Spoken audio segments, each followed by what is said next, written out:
आपका बहुत बहुत स्वागत है आज के इस सत्र में। और हम लोग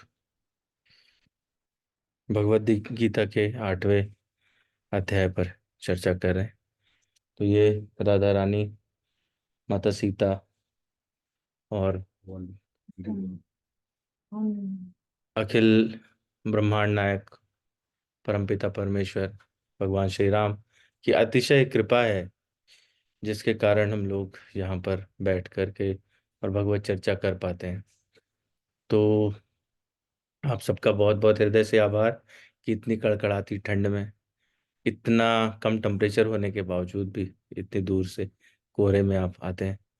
तो हृदय से आप सभी का बहुत बहुत आभार। और मैं आप सबको अ, इसके लिए प्रणाम निवेदित करता हूँ, कोटि कोटि नमन आप लोग का। तो हम लोग जैसे हमेशा करते हैं वैसे ही अ, मंगलाचरण से प्रारंभ करके और फिर विषय वस्तु पर बढ़ेंगे। उससे पहले मैं समस्त पूर्वाचार्यों के चरणों में प्रणाम निवेदित करता हूँ और आप सबसे आपके चरणों में प्रणाम करते हुए प्रार्थना करता हूँ कि मुझे ऐसा आशीर्वाद दें कि मैं जो कुछ कहूँ वो शास्त्रोक्त हो, कुछ अन्यथा मेरे मुख से ना निकले। और साथ साथ विशेष आग्रह भी है, मेरे हमारे साथ देहरादून से प्रभु जी जुड़े हैं। तो वो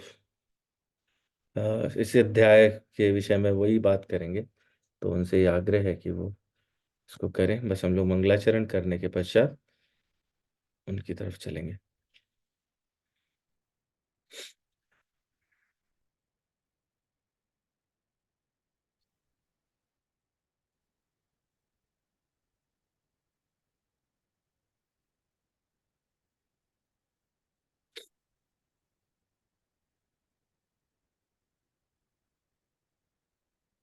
ओम नमो भगवते वासुदेवाय। ओम नमो भगवते वासुदेवाय। ओम नमो भगवते वासुदेवाय। वर्णानामर्थसङ्घानां रसानां छन्दसामपि मङ्गलानां च कर्तारो वन्दे वाणी विनायको। भवानी शङ्करौ वन्दे श्रद्धा विश्वासरूपिणो। याभ्यां विना न पश्यन्ति सिद्धा स्वान्तस्तमीश्वरम्। वन्दे बोधमयं नित्यं गुरुं शङ्कररूपिणं। यमाश्रितो हि वक्रोऽपि चन्द्रः सर्वत्र वन्दते। सीताराम गुणग्राम पुण्यरण्यविहारिणो। वन्दे विशुद्ध विज्ञानो कवीश्वर कपीश्वरो। उद्भवस्थितिसंहारकारिणीं क्लेशहारिणीं सर्वश्रेयस्करीं सीतां नतोऽहं राम वल्लभां। वागर्ताविव सम्पृक्तो वागर्त प्रतिपत्ते। जगता पितरौ वन्दे पार्वती परमेश्वरो। कर्पूरगौरं करुणावतारं संसारसारं भुजगेन्द्रहारं सदा वसन्तं हृदयारविन्दे भवं भवानी सहितं नमामि। ॐ अज्ञानतिमिरान्धस्य ज्ञानाञ्जनशलाकया चक्षुरुन्मीलितं येन तस्मै श्रीगुरुवे नमः। श्रीचैतन्यमनोभीष्टं स्थापितं येन भूतले स्वयं रूपा कदा मह्यं ददाति स्वपदान्तिकम्। वन्देऽहं श्रीगुरो श्रीयुतपदकमलं श्रीगुरून् वैष्णवांश्च श्रीरूपं साग्रजातं सगणरघुनाथान्वितं तं सजीवं साद्वैतं सावधूतं परिजनसहितं कृष्ण चैतन्य देवं श्रीराधा कृष्ण पादान् सगण ललिता श्री विशाखान्वितांश। हे कृष्ण करुणा सिंधु दीनबंधु जगतपते गोपेश गोपिका कांत राधा कांत नमोस्तुते। तप्त कांचन गौरांगे राधे वृंदावनेश्वरी वृषभानुसुते देवी प्रणमामि हरिप्रिये। वाञ्छाकल्पतरुभ्यश्च कृपा सिन्धुभय एव च पतितानां पावनेभ्यो वैष्णवेभ्यो नमो नमः। श्री कृष्ण चैतन्य प्रभु नित्यानंद श्री अद्वैत गदाधर श्रीवासादि गौर भक्त वृंद। हरे कृष्ण कृष्ण कृष्ण हरे हरे, हरे राम राम राम हरे हरे।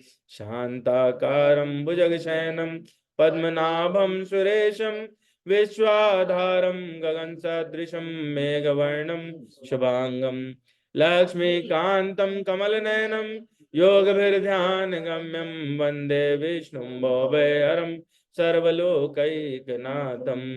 यं ब्रह्मा वरुणेन्द्र रुद्रमरुतः स्तुवन्वन्ते दिव्यैस्तवैर्वेदैः साङ्गपदक्रमोपनिषदैर्गायन्ति यं सामगा। ध्यानावस्थिततद्गतेन मनसा पश्यन्ति यं योगिनो यशान्तं न विदुषुरासुरगणा देवाय तस्मै नमः। गुरुर्ब्रह्मा गुरुर्विष्णु गुरुदेवो महेश्वरा गुरुर्साक्षात् परब्रह्म तस्मै श्री गुरुवे नमः। ओम वेदाय गुरुदेवाय विद्महे परम गुरुवे धीमहि तन्नो गुरु प्रचोदयात्। ओम परम तत्वाय नारायणाय गुरुभ्यो नमः। ओम गम गुरुभ्यो नमः। ओम गुरुभ्यो नमः। बोले गुरुदेव महाराज की जय। श्री श्री सीताराम भगवान की, वृंदावन बिहारी लाल की, कनक बिहारी जी, कनक बिहारी इंजू सरकार की, उमापति महादेव की, पवन सुत हनुमान की जय। तो हम लोग 7वें अध्याय से पार करके और 8वें अध्याय में प्रवेश कर चुके हैं। पिछले उसमें 2 सेशंस में हम लोगों ने देखा कि इसकी क्या रूपरेखा है और उस पर थोड़ी सी चर्चा हुई, जिससे एक फाउंडेशन थोड़ा सा बन सके।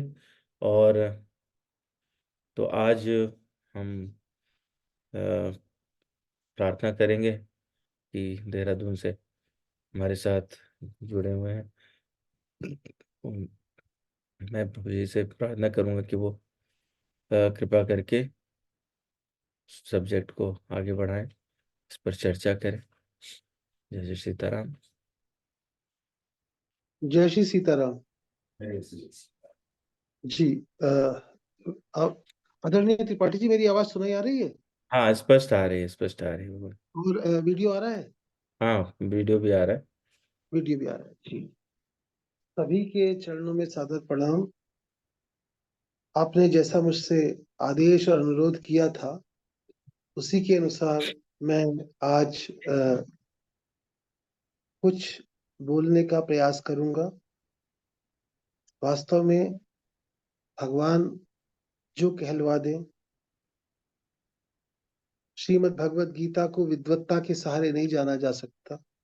भगवान के शरणागत होकर, संतों के शरणागत होकर कि थोड़ा बहुत ये किंचित बात जाना जा सकता है। मुझे खुद नहीं पता मैं क्या कहूंगा। अभी मुझे शाम को ध्यान आया और अपनी वाणी को पवित्र करने के लिए मुझे आपने जो अवसर प्रदान किया, आपका और यहाँ उपस्थित सभी महानुभाव सज्जनों का चरणों में मैं कोटि कोटि प्रणाम करता हूँ। हृदय में विराजमान परमात्मा को नमन करता हूँ और कुछ कहने का प्रयास करता हूँ।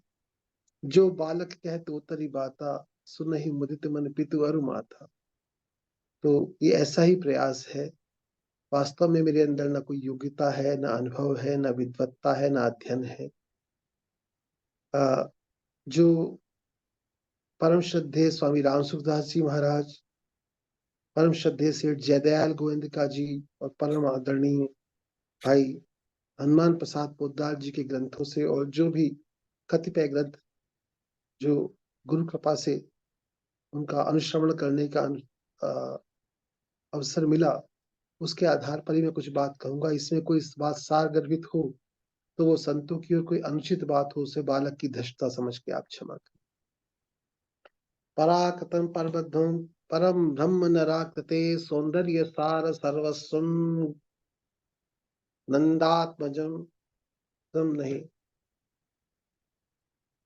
प्रपन्न पारिजाताय तो तवे त्रय कृपाणये ज्ञान मुद्राय कृष्णाय गीतामृत दुहे नमः वसुदेव सुतम देवम कंस चाणूर मर्दनम देवकी परमानंदम कृष्णम वंदे जगद्गुरु। जय श्री सीताराम। जय श्री सीताराम। भगवान ने 8वां अध्याय 7वें अध्याय के जो अंत में 6 शब्द किए, उन्हीं 6 शब्दों को यहाँ प्रयोग करते हैं।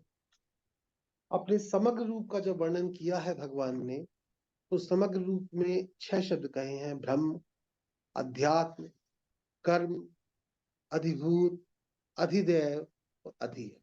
इन 6 शब्दों का प्रयोग किया और ये कहा कि जो इस समग्र रूप को जानने वाला योगी है, उसको मेरी प्राप्ति हो जाती है। उसी के नैरंतर्य में अर्जुन प्रश्न करते हैं और 7 प्रश्न करते हैं और भगवान उनके उत्तर देते हैं। तो अर्जुन ने 7 प्रश्न पूछे हैं। 7 प्रश्न में ये है कि ब्रह्म क्या है, अध्यात्म क्या है, कर्म क्या है, अधिभूत क्या है, अधिदैव क्या है और अधियज्ञ क्या है। और जो वशीभूत अंतःकरण वाले होते हैं, उनको आप किस प्रकार से जानने में आते। तो ये भगवान के समग्र रूप का वर्णन हो रहा है। भगवान ने कृपा करके अपना समग्र रूप दिखाया है यहाँ पर, उसी का वर्णन चल रहा है, भक्ति का प्रकरण चल रहा है। तो इस बात को उसी तरह से समझना चाहिए। कोरे ज्ञान को केवल सीखने के माध्यम से नहीं समझना चाहिए, ये समझ चाहिए कि भगवान का इसके कहने का तात्पर्य क्या है। तात्पर्य यही है कि जीवों का कल्याण हो जाए, हम सबका कल्याण हो जाए। श्लोक शुरू करते हैं। पहला श्लोक है: किम तद ब्रह्म किम अध्यात्मम किम कर्म पुरुषोत्तम अधिभूतम च किम प्रोक्तम मधिदैवम किमुच्यते अधियज्ञम कथम कोत्र देहेस्मिन् मधुसूदन प्रयाण काले च कथम गेयोसी नेता। अर्थात हे पुरुषोत्तम, वह ब्रह्म क्या है, अध्यात्म क्या है, कर्म क्या है, अधिभूत किसको कहा गया है, अधिदैव किसको कहा गया है और अधियज्ञ कौन है, और इस देह में अधियज्ञ कैसे है। और हे मधुसूदन, वशीभूत अंतःकरण वाले मनुष्यों के द्वारा अंत काल में आप कैसे जानने में आते हैं। तो पहला है पुरुषोत्तम किम ब्रह्म। पुरुषोत्तम भगवान को संबोधित किया है कि आप पुरुषोत्तम हैं, आप ईश्वर हैं, अर्थात आप ही इस गुण रहस्य को बताने में समर्थ हैं। अब पूछा कि ब्रह्म क्या है, और ये जो इस तरह की बात की है, तो इसमें भगवान जो है आगे इसमें बताते हैं, आगे हम इसकी व्याख्या करते हैं। भगवान आगे के 2 श्लोकों में अर्जुन के इन प्रश्नों का क्रम से उत्तर देते हैं। अक्षरम ब्रह्म परमं स्वभावोऽध्यात्म उच्यते भूत भावो धव करो विसर्ग कर्म संजित अक्षरम ब्रह्म परमं। परम अक्षर ही ब्रह्म है, परम अक्षर ब्रह्म। स्वभावोध्यात्म उच्यते, परा प्रकृति वाले जीव को अध्यात्म कहते हैं। और भूत भावोद्भव करो, प्राणियों की सत्ता को प्रकट करने वाला विसर्ग अर्थात त्याग कर्म संचित है, कर्म कहलाता है। तो 3 यहाँ पर किया। अक्षरम ब्रह्म परमम, परम अक्षर ब्रह्म है। परा प्रकृति जो भगवान का स्वभाव है, भगवान की 2 प्रकृति है, अपरा प्रकृति और परा प्रकृति। परा प्रकृति जीव को अध्यात्म कहते हैं, और जीवों की सत्ता को प्रकट करने वाला, प्राणियों की सत्ता को प्रकट करने वाला जो कर्म है, जिससे सृष्टि की उत्पत्ति होती है, उसको हम, उस त्याग को कर्म कहते हैं। अब यहाँ ब्रह्म की बात आती है। परम अक्षर का नाम ब्रह्म। गीता में ब्रह्म शब्द प्रणव के रूप में भी आया है, वेद के रूप में भी आया है, प्रकृति के रूप में भी आया है। लेकिन यहाँ ब्रह्म के साथ दो शब्द दिए गए हैं, परम और अक्षर। तो ये ब्रह्म जो है किसका वाचक हुआ? ये हुआ सर्वोपरि सच्चिदानंद घन अविनाशी निर्गुण निराकार परमात्मा का वाचक है। निर्दोषम ही समम ब्रह्म। तो ब्रह्म हो गया निर्गुण निराकार परमात्मा को यहाँ ब्रह्म कहा गया। मैं कोशिश कर रहा हूं कि जितना सरलता से जितना समझ में आया उतना ही करूं, व्याख्या की बहुत ज्यादा सामर्थ्य भी नहीं है। दूसरा आया स्वभावोध्यात्म उच्यते। आत्मा अध्यात्म का जो वर्णन किया है, आत्मा की विद्या को भी अध्यात्म बोलते हैं, जिसमें परमार्थ का निरूपण हो उसको भी अध्यात्म बोलते हैं, और जिसमें अध्यात्म मार्ग का वर्णन हो उसको भी अध्यात्म बोलते हैं। लेकिन यहाँ अध्यात्म के साथ स्वभाव जुड़ा हुआ है। ब्रह्म का निज का भाव, निज की प्रकृति, अर्थात यहाँ पर अध्यात्म आया है जीव के होनेपन का, स्वरूप का वाचक है। जो अध्यात्म का अर्थ है स्वभावोध्यात्म उच्यते, ये भगवान की परा प्रकृति जीव से की है। तो अध्यात्म का अर्थ यहाँ पर हो गया अनंत कोटि के जीव मात्र, वो यहाँ अध्यात्म में आया है, भगवान की परा। और फिर आया भूत भावो धत्तरो विसर्ग कर्म संजित। जितने भी प्राणी देखने में आते हैं, स्थावर जंगम, उनको प्रकट करने के लिए जो भगवान का विसर्ग है, जिसको त्याग कहते हैं, उसको कर्म। कर्म प्राय तीन होते हैं। एक तो भगवान का जो महाप्रलय के बाद जब सृष्टि करते हैं, ये मूल कर्म है जिससे जीवों की उत्पत्ति होती है। महाप्रलय के बाद जब महासर्ग होता है तो परमात्मा ये संकल्प करते हैं, उपनिषद में आया कि मैं एक बहुत हो जाऊं। तो उस भगवान के संकल्प से जो जीव पड़े होते हैं, जो मूल प्रकृति में जिनका लय होता है, उसके बाद उनकी उत्पत्ति होती है, और वो उत्पत्ति होती है प्रकृति और पुरुष के संयोग से। इसीलिए भगवान ने कहा है कि जीव की उत्पत्ति में प्रकृति को तू माता समझ और मैं गर्भस्थापन करने वाला पिता हूँ। तो ये जो कर्म कहा गया, सृष्टि का जो आदि कर्म है, यहीं से जो है भगवान का ये संकल्प जो है, ये कर्म परंपरा, प्राणियों की कर्म परंपरा बनती है। महाप्रलय में प्राणियों के कर्म नहीं बनते, सुषुप्त अवस्था रहती है और महासर्ग के आदि से कर्म शुरू हो जाते हैं। परमात्मा की मूल प्रकृति का नाम भी 14वें अध्याय में मद ब्रह्म आया। उसमें प्रकृति में जो लीन हुए हुए जीव हैं, उनके साथ उनके शरीरों से संबंध करा देना, ये परमात्मा के द्वारा प्रकृति में गर्भ स्थापन करना है। और भगवान ने जो ये जीव है, ये भगवान की परा प्रकृति है, और मूल प्रकृति अपरा प्रकृति है। भगवान ने कहा है ममे वांशो जीव लोके जीव भूत सनातन मन षष्ठानि इंद्रियाणि प्रकृति स्थानी कर्षति।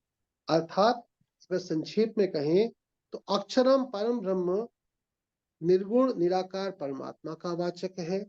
स्वभावोध्यात्म उच्चते, अनंत कोटि के जितने जीव हैं वो अध्यात्म में आते हैं, और जीवों को प्रकट करने वाला जो सृष्टि कर्म है, उससे जो परंपरा चल रही है, उसको कर्म में आते हैं। अर्थात स्थावर जंगम जितने भी प्राणी होते हैं, वो परा और अपरा के संयोग से होते हैं, क्षेत्र और क्षेत्रज्ञ के संयोग से होते हैं, पुरुष और प्रकृति के संयोग से होते हैं। ये शब्द हैं जो भगवान ने अलग अलग स्थानों पर गीता में प्रयोग की है। इनका अर्थ हमें यथार्थ रूप से समझना चाहिए कि भगवान का भाव क्या है।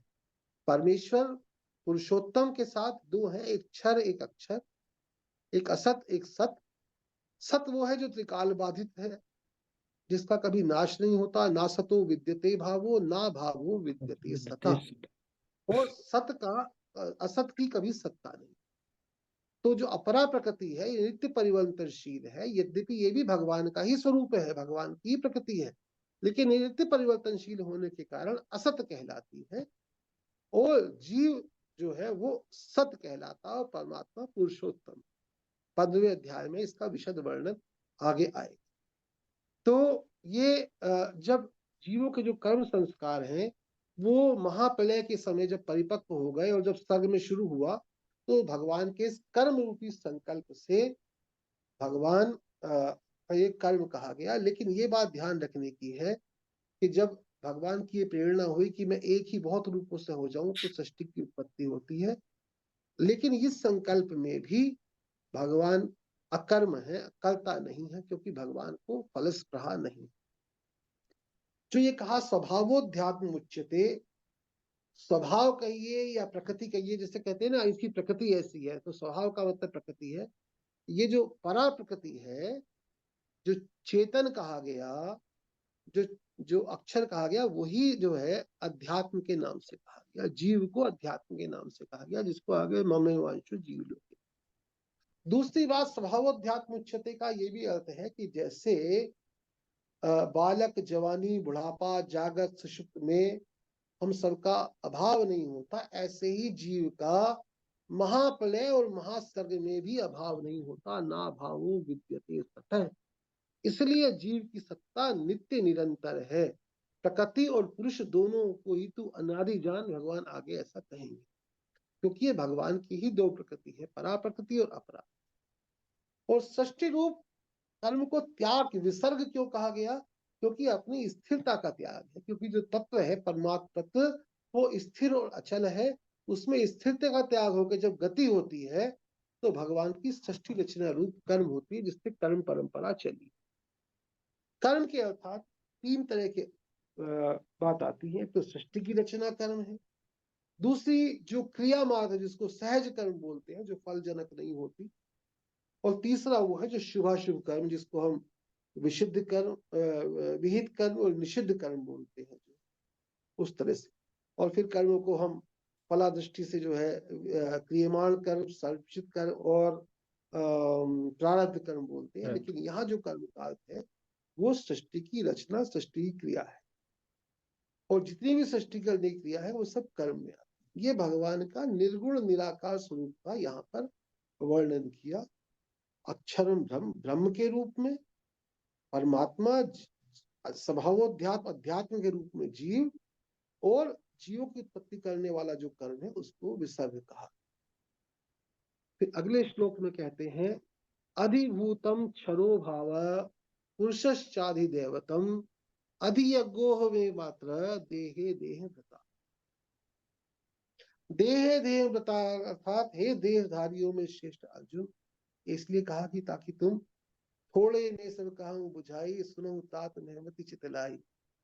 तो जैसे वहां कहा है ऐसे थोड़े में कहा है जो है कि अधिभूतम क्षरो भाव, जितने नाशवान पदार्थ है, जो क्षर है, क्षर तो वहां कहा गया, जितने भी क्षर अर्थात नाशवान पदार्थ हैं, ये सब अधिभूत, अर्थात भगवान की जो अपरा प्रकृति है वो अधिभूत है। और फिर कहा पुरुषश्चाधि देवतम, पुरुष अर्थात प्रथम पुरुष अर्थात हिरण्यगर्भ ब्रह्मा, जिससे सृष्टि उत्पन्न होती है, वो यहाँ पर अधि देव है। और अधियज्ञों के लिए कहा अमे मात्र, मैं स्वयं अधियज्ञ हूँ, अंतर्यामी महाविष्णु जीव के अंदर अधियज्ञ के रूप में, देहे देह व्रता। तो अर्थात यहाँ भी तीन बात कही गई, एक कहा गया अधिभूत, एक कहा गया अधिदैव, और एक कहा गया अधियज्ञ। अधिभूत जितनी भी हमारी पृथ्वी, वायु, अग्नि, जल, आकाश, इन पंच महाभूतों से बनी जो प्रतिक्षण परिवर्तनशील और नाशवान सृष्टि है पूरी, जो देखने, सुनने, समझने में आती है, यह सब अधिभूत। पुरुषश्चादि देवतम, यहाँ आदि पुरुष हिरण्यगर्भ ब्रह्मा का वाचक है, क्योंकि महासर्ग में सबसे पहले भगवान के संकल्प से ब्रह्मा जी प्रकट होते हैं, और वही सब सर्ग में आदि सृष्टि की रचना करते हैं। और भगवान ने स्वयं को कहा, आगे भी कहेंगे, सत्प्राणियों के हृदय में विराजमान हूं मैं। तो इस देह में अधियज्ञ के रूप से स्वयं भगवान ही, ये सगुण साकार का वर्ण। सगुण साकार में अगर हम देखें तो एक जो अधिभूत है वो प्रकृति है, जो जड़ प्रकृति है, जिसमें परिवर्तनशील है, परिवर्तनशील है। हम जड़ का शाब्दिक अर्थों में ये बोलते हैं इसमें चेतन, पत्थर। लेकिन यहाँ जड़ प्रकृति का अर्थ ही है जो परिवर्तनशील है। तो जो क्षर है, जिसका एक क्षण भी जो स्थिर नहीं रहती। और जैसे जीव वहां कहा गया जो है अध्यात्म जीव है, जो वो जीव बद्ध जीव भी हो सकते हैं, लेकिन ये कारक जीव हैं जिनको हम अधिभूत कहा गया ब्रह्मा जी, और अधियज्ञ के रूप में भगवान ने अपने आप से। और यह क्यों कहा कि इस देह में है? वास्तव में तो परमात्मा हर देह में है, हर जीवधारी में है, कोई चीज ऐसी है ही नहीं जो ना हो। लेकिन ये कहा गया कि मानव शरीर नए कर्मों के लिए है, बाकी योनियां भोग योनियां है। इसलिए भगवान ने यहाँ पर विशेष रूप से कहा कि इस देह में जो मनुष्य वास्तव में राग द्वेष नहीं करता है, भगवान की प्रेरणा से ही कर्म करता है, वहां उसके कर्म बंधन कारक नहीं होते। और राग द्वेष को तो भगवान ने बताया ही है, जो है तीसरे अध्याय में, कि राग द्वेष महान शत्रु। जो राग द्वेष नहीं करता है उससे फिर कभी निषिद्ध कर्म हो ही नहीं सकता। पूर्व प्रेरक रघुवंश विभूषण, जब श्राप दिया काकभूषण जी को, तो तदपि न भय न दीनता आई। क्यों? क्योंकि उर्व प्रेरक है रघुवंश। लेकिन ये बात उनके लिए कही गई है जो सर्वतोभावेन भगवान के समर्पित हो। कोई ये कुतर्क करे कि हमने किसी की हत्या कर दी, हमने पाप कर्म कर दिया, तो ये भगवान ने कराया, ये नितांत मूर्खता है। कोई देव, कोई भगवान, कोई ऐसा नहीं कराता। ये केवल अपनी कामना के वशीभूत। कुछ ने कहा कि फिर ना कहना ये गुनाह मैंने किए, ये गुनाह मैंने किए तो भी कराए तूने। उमर खयाम की रुबाइयों का अनुवाद है। ये कोरा कुतर्क है। भगवान जो श्रुति और स्मृति के विरुद्ध कभी आज्ञा कर ही नहीं सकते, और जो सर्वतोभावेन भगवान के समर्पित हैं, भगवान उनसे जैसा काम कराना चाहे वैसा करा ले। जैसे भगवान शंकर ने पार्वती माता से कहा कि कोई ज्ञानी मूढ़ नहीं है, बोले बिहसी महेश तब ज्ञानी मूढ़ न कोय, जय जस रघुपति करे सन तही ते ही। लेकिन ये बात उनको समझने के लिए जो सर्वतोभावेन भगवान के समर्पित है। कोई इसमें ये तर्क करे कि मुझसे पाप कोई देव करा रहा है, तो ये देव कोई नहीं है। दुर्योधन ने कहा था कि मैं प्रवृत्ति भी जानता हूँ, निवृत्ति भी जानता हूँ, पर कोई देव है जो मुझसे करा रहा है, तो कोई देव नहीं है। वो कामना कर रहे भगवान की, इससे पाप नहीं। स्फुरना आती है पूर्व जन्मों के संचित कर्मों का, जैसे प्रारब्ध होता है फल अंश, ऐसे ही एक जो है उसका जो संस्कार अंश स्फुरना के रूप में। लेकिन स्फुरना का अर्थ ये नहीं है कि आप उससे जो है जीव कर्म करने में पूरी तरह से स्वतंत्र है। भगवान श्रुति और स्मृति के विरुद्ध आज्ञा दे ही नहीं सकते। मनुष्य कामना के वशीभूत होकर कर्म करता है, और जो स्वाभाविक विहित कर्म है उन्हीं को 18वें अध्याय में भगवान सहज या स्वभाव नियत कर्म कहेंगे, और उनको उनसे करने से सिद्धि होती है। स्वकर्मजा तमभ्यर्चम सिद्धि बंधति मान। दूसरी बात, यहाँ जो एक देह भता वरम कहा अर्जुन को, वहां ये भी है कि जो इस चीज में जान लेता है कि शरीर में ही परमात्मा है, जो सब में परमात्मा देख लेता है, वो वासुदेव सर्वमिति स महात्मा दूर। लेकिन तब तक ये समझ में नहीं भी आए, अनुभव में समझ में भी ना आए, तो भी ये मान लेना चाहिए कि ऐसा ही है। हमने फिनलैंड नहीं देखा, ऑस्ट्रिया नहीं देखा, तो भी हम मान लेते हैं कि इतने किलोमीटर है, तो मानना जरूर चाहिए। अब एक उदाहरण से समझाते हैं। स्वामी जी महाराज एक उदाहरण दिया करते थे जल का। ये जो 6 शब्द हैं, ब्रह्म, अध्यात्म और कर्म, ये हुए निर्गुण निराकार वालों के लिए, ज्ञान मार्गियों के लिए। और अधिभूत, अधिदैव और अधियज्ञ, ये हुए ज्ञान मार्ग। अधिभूत अर्थात जड़ प्रकृति, अधिदैव ब्रह्मा जी, और अधियज्ञ स्वयं भगवान। ठीक, इनको के लिए कहा गया जैसे जल है, जल तत्व है। जब आकाश स्वच्छ है तो कोई दिखाई नहीं दे रहा है, लेकिन आकाश में जल तत्व भी परमाणुओं के रूप में व्याप्त है। ठीक, वो जल तत्व जो है फिर वो भाप बनता है, भाप घनीभूत होने पे बादल बनता है, बादल से फिर बूंदे बनती हैं, बूंदे से फिर वे ओले बन जाते हैं, बर्फ बनती है। तो ये जल की अलग अलग चीज है। ऐसे ही जो निर्गुण निराकार अक्षरम ब्रह्म परमम है, वो परमाणु रूप से व्याप्त वाया जो जल तत्व है, जो आकाश में व्याप्त। और जब वो भाप बन गया तो वो अधियज्ञ बन गया, भगवान विष्णु हो गए जो है। और जब वो जल के रूप में आया, भाप से जल बना, तो ब्रह्मा जी हो गए जो है। और जब बादल रूप बन गया, बादल रूप से जल बरसा, तो वो अध्यात्म बन गया, अनंत जीव बन गए। और बूंद रूप से बरसने की क्रिया जो है वो कर्म हो गई। और अधिभूत से जो बर्फ रूप से दिख रही है वो सृष्टि जो है वो अधिभूत है। अर्थात एक जल की जैसे 6 चीजें हैं, दिखने में, कभी दिखने में आता है, कभी दिखने में नहीं आता है, कभी ठोस दिखता है, कभी वाष्प दिखता है सब का सब भगवान ही। ऐसे ही भगवान ने ये 6 अलग अलग करके इनको विभाग समझाने के लिए कहे हैं। वास्तव में भगवान तो एक ही है, और भगवान की प्रकृति भी एक ही है। भगवान की अपरा और परा प्रकृति भगवान का ही स्वभाव है, वो भगवान का ही अंश है। अधिभूत भी भगवान है, अधिदैव भी भगवान है, अधियज्ञ भी भगवान है। ऐसे ही ब्रह्म भी भगवान है, और कर्म भी भगवान है, और अध्यात्म अर्थात जीव भी भगवान है। भगवान से भिन्न कुछ और नहीं है। इसी को समग्र रूप जहां गीता में कहा, असंशय समग्रम माम, ये भगवान का वासुदेव सर्वम है। कई बार अन्य रीति से समझाते हैं, कई बार व्यतिरेक रीति से। जब हम विवेक दृष्टि से देखते हैं तो एक शरीर हो गया, एक शरीर हो गया, एक प्रकृति हो गया, एक पुरुष हो गया, ठीक। और जब हम उपासना की दृष्टि से देखते हैं तो एक परमात्मा हो गए, एक जीव हो गया, और एक प्रकृति का कार्य संसार। भेद कोई नहीं है, भेद को समझाने के लिए बात कही है। फिर से है, जब हम उपासना की दृष्टि से देखेंगे तो एक परमात्मा जो उपास्य है, एक उपासक हो गया जीव, और एक त्याज्य प्रकृति का कार्य संसार। और अगर हम ज्ञान की दृष्टि से देखते हैं, विवेक की दृष्टि से, तो शरीर और शरीरी, देह और देही, प्रकृति और पुरुष, ये हो। तो परमात्मा के भी अगर हम देखें तो 2 भेद हो गए यहां जो बात कही, ठीक।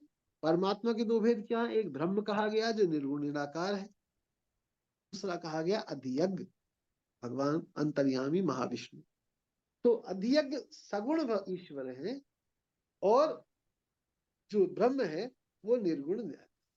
ठीक, यहां तक तो बिल्कुल सही है, इसमें तो कोई संदेह नहीं। फिर जीव के भी 2 भेद कर दिए, अध्यात्म और अधिदैव। अध्यात्म कौन है? जो सामान्य जीव है, जो बद्ध है।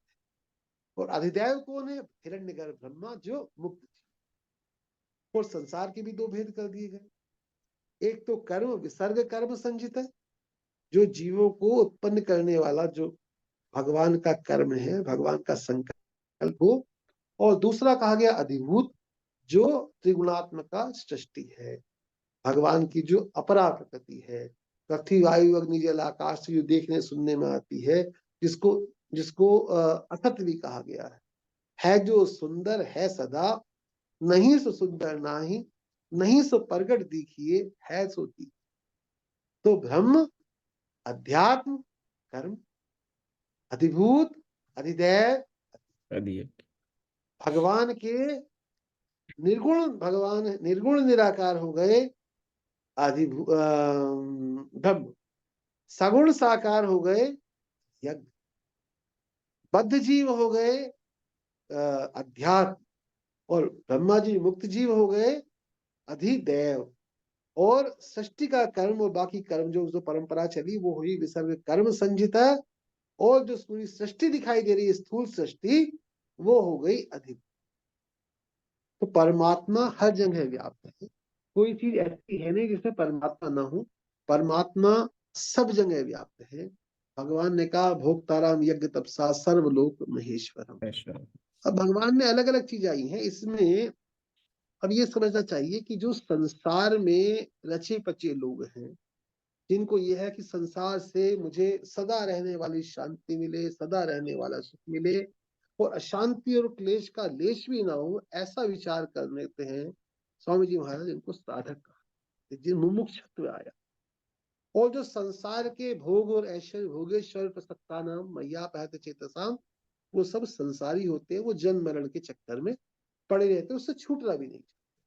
संसार और शरीर कभी किसी के साथ रहा नहीं है, नहीं होगा, नहीं हो सकता। परमात्मा कभी साथ छोड़ा नहीं, छोड़ नहीं रहे, छोड़ नहीं सकते। भगवान की भी ये ताकत नहीं कि भगवान ये कह सके तू मेरा पुत्र। साधक को मगर क्या होता है, साधक को प्रत्यक्ष रूप से संसार दिखता। अगर हम दो टूक बात करें तो हम सब जो है, संसार तो दिखता है और परमात्मा दिखते नहीं। तो परमात्मा को हम केवल मानते, ठीक, ये हमने मान लिया और संसार को तो लगता है हम जान रहे हैं, जबकि है उल्टा। ठीक है, परमात्मा मानने का विषय है, जान भी नहीं सकते, किताब को हम कैसे जानेंगे जो सर्वलोक महेश्वर है। शास्त्र और संत कहते हैं संसार में परमात्मा है, और फिर बाद में आती है परमात्मा में संसार है। यहां से साधन शुरू होता है। जब तक परमात्मा की मान्यता गौण बनी हुई है तब तक हम ये कहते हैं संसार में परमात्मा है, क्योंकि संसार की सत्ता मुख्य है। संसार की सत्ता जानी हुई है, परमात्मा की सत्ता मानी हुई है। जब ये धीरे धीरे साधन पुष्ट होता है तो फिर ऐसा लगता है कि नहीं, परमात्मा में ही संसार है, संसार की स्वयं कोई सत्ता नहीं है। इसीलिए आगे गीता में आया है कि जीव ने जगत को धारण कर रखा करण है। जीव ना परमात्मा की दृष्टि में है, ना सिद्ध की दृष्टि में है। जीव है अभी साधक जो है या जो संसारी है उसकी दृष्टि। वास्तव में संसार का स्वतंत्र अस्तित्व है ही नहीं। तो परमात्मा की धारणा होने के बाद पहले क्या फिर क्या लगेगा कि संसार ना पहले था ना बाद में है, और जो वर्तमान रूप में जो है दिखता है ये भी नहीं में जा रहा है, ये भी प्रतिक्षण अभाव में जा रहा है। जो उसको हम दो बार नहीं देख सकते वही संसार। तो जब संसार की स्वतंत्र रूप की सत्ता का बाध हो जाता है, और ये बाध होता है या तो विवेक मार्ग से या भक्ति मार्ग से, किसी भी तरह से बाध हो जाता है, तब सत्य स्वरूप से यही बात होता है कि सब कुछ परमात्मा ही है। जैसे अभी जल को कहा अलग अलग रूप है, सोने के अंदर अलग गहने हैं, लेकिन है तो उनमें सोना ही। तो अभी तो हम कह रहे हैं इस गहने में सोना है, और बाद में लगेगा सोना ही गहना है। सोने को लालची, जो मैं बताया स्वामी जी महाराज कह सोने का जो लालची होता है वो कभी गहनों के फेर में नहीं फंसता। तो संसार में परमात्मा है और परमात्मा में संसार है, ये होता है जब संसार की मान्यता मानते हैं। ये राग के कारण देखिए, नहीं तो परमात्मा ही परमात्मा, संसार रहा। जब संसार नहीं रहा तो सुख दुख कहाँ रहा। उमा जे राम चरण रत विगत मान बदमोह, निज प्रभुमय देख जगत के ही सन करे। ऐसे करे विरोध। बहुत सारी जगह अब ये आती है गीता में, तीन चीजें थी वचन, मुझे लगता था भगवान ने 9वें अध्याय में कहा सद सच्चामा अर्जुन। 13वें अध्याय में क्या कहा, न सत्तान सदुच्यते। और 11वें 10वें अध्याय में कहा सत सत तत्वम तत, अर्थात परमात्मा न सत है न असत। दूसरी जगह कहा परमात्मा सत भी है असत भी हो, सत दोनों से परे भी। ठीक। तो और तीसरा आया कि जो है सत सच्चामा, तो सत और असत सब परमात्मा हो गया। सत सच्चामा न सत्ता ना सदुच्यते, ना सत है ना असत है। और सत सत परम यथ, सत भी है और असत। अर्थात इसका क्या तात्पर्य क्या है, तात्पर्य ये है कि परमात्मा तो इतना अलौकिक और विलक्षण है कि उसका शाखा चंद्र न्याय से संकेत मात्र तो किया जा सकता है, वो वर्णनातीत का वर्णन कैसे। क्योंकि वर्णन हम करेंगे मन से, इंद्रिय से, बुद्धि, सबसे सूक्ष्म करण हमारे पास बुद्धि है, और बुद्धि से वो तत्व प्रकट पकड़ में आएगा नहीं। तो केवल वहां की तरफ संकेत मात्र किया जाए, वो तत्व जो है इंद्रिय मन और बुद्धि की पकड़ में परिधि में नहीं आता। इंद्रिय मन बुद्धि उसमें विलीन हो जाते हैं।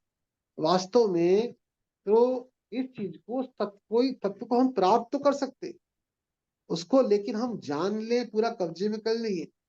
अब विवेक प्रधान अगर कोई है, या अर्थात मस्तिष्क प्रधान है, और दूसरा श्रद्धा प्रधान है अर्थात हृदय प्रधान है, तो विवेक प्रधान जो है वो जानने से जाता है और जान के मान, और जो श्रद्धा प्रधान है वो मान के जान। मान के जानता है। चीजें एक ही है, किसी के अंदर श्रद्धा की मुख्यता है, किसी के अंदर विवेक की। दो लौकिक निष्ठा है, एक अलौकिक निष्ठा है। लोकेस्मिन् द्विविधा निष्ठा पुरा प्रोक्ता मया नघ, ज्ञान योगेन सांख्यानां कर्म योग। भक्ति योग जो है वो अलौकिक निष्ठा है, येषां ते योग वित्तम।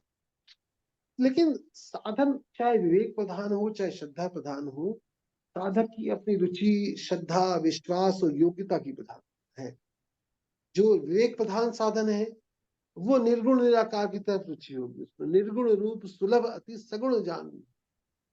गोस्वामी जी ने कहा कि सगुण को समझना और मुश्किल है, निर्गुण तो फिर भी समझ में आ जाता है, लेकिन जो विवेक प्रधान है वो निर्गुण निराकार में करेंगे, श्रद्धा प्रधान सगुण साकार में कहेंगे।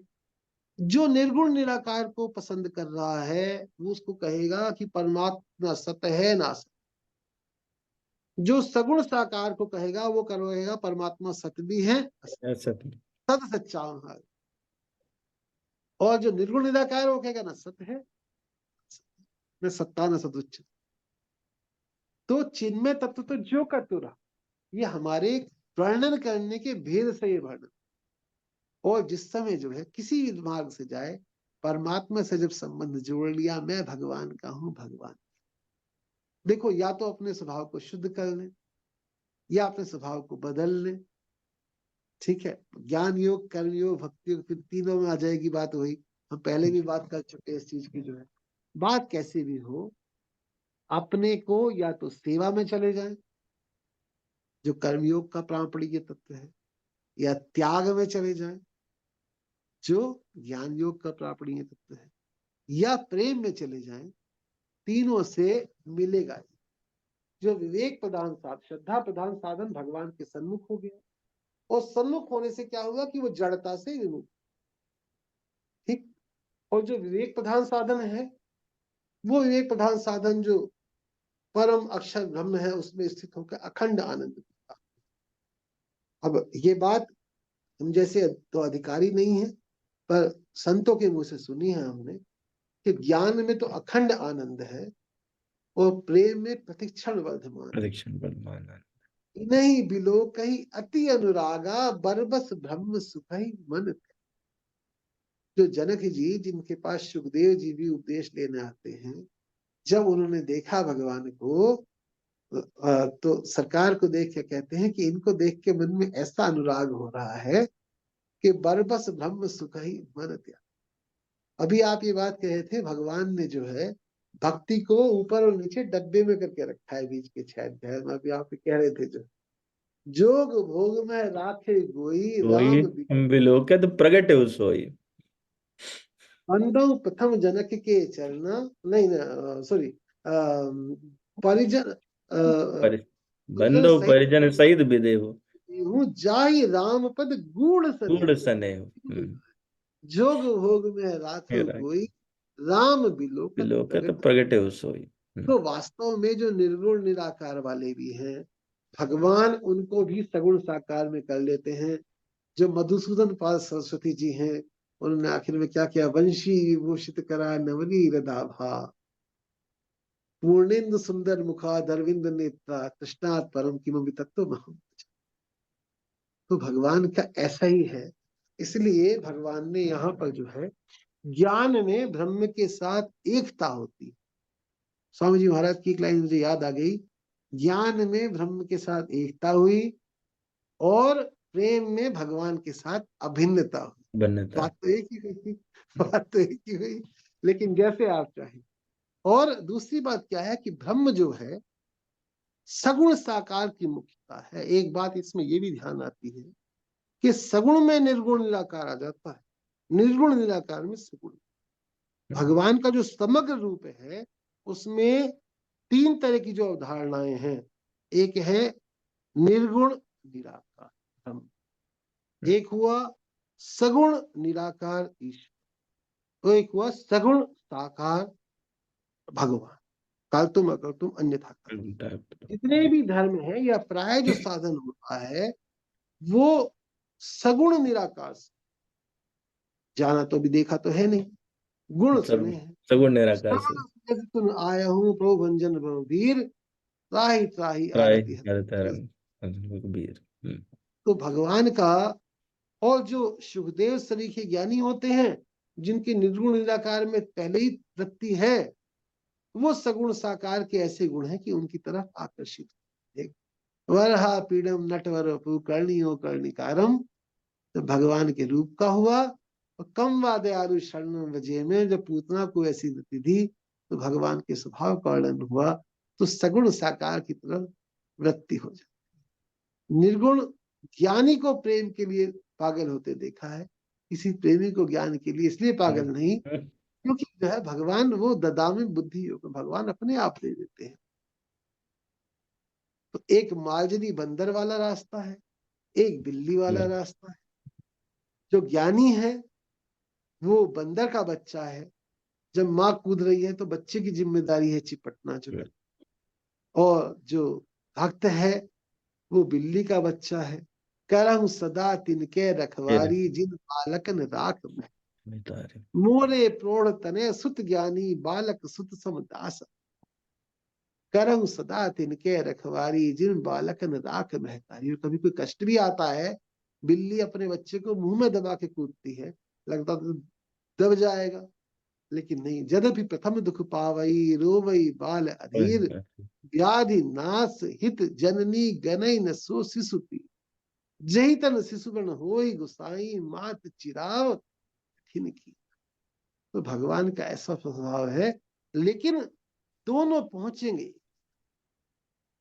पहुंचे पहुंचे एक मत, अन पहुंचे मत और। रामदास रहट रहट की सभी घड़ी, ढुरे एक की। तो वास्तव में जब तक जो है ये जब तक संप्रदाय भेद रहता है, जब तक अपने सिद्धांत का भान रहता है, तब तक दार्शनिकों में सूक्ष्म मतभेद होता है। लेकिन आचार्यों में मतभेद नहीं होता, आचार्यों के अनुयायियों में ही मतभेद। वास्तव में जब कोई दूसरा तत्व ही नहीं है, वासुदेव सर्वम भी हमें समझाने के लिए कहा है। वासुदेव सर्वम, तो वासुदेव ही है, कुछ और कहने सुनने के लिए है नहीं।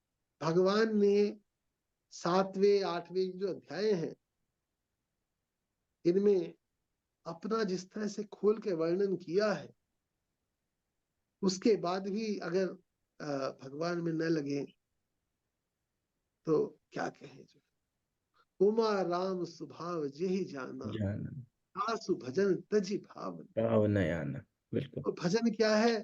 पन्न गारी सुन भजन, प्रेम सम भजन दूसरा।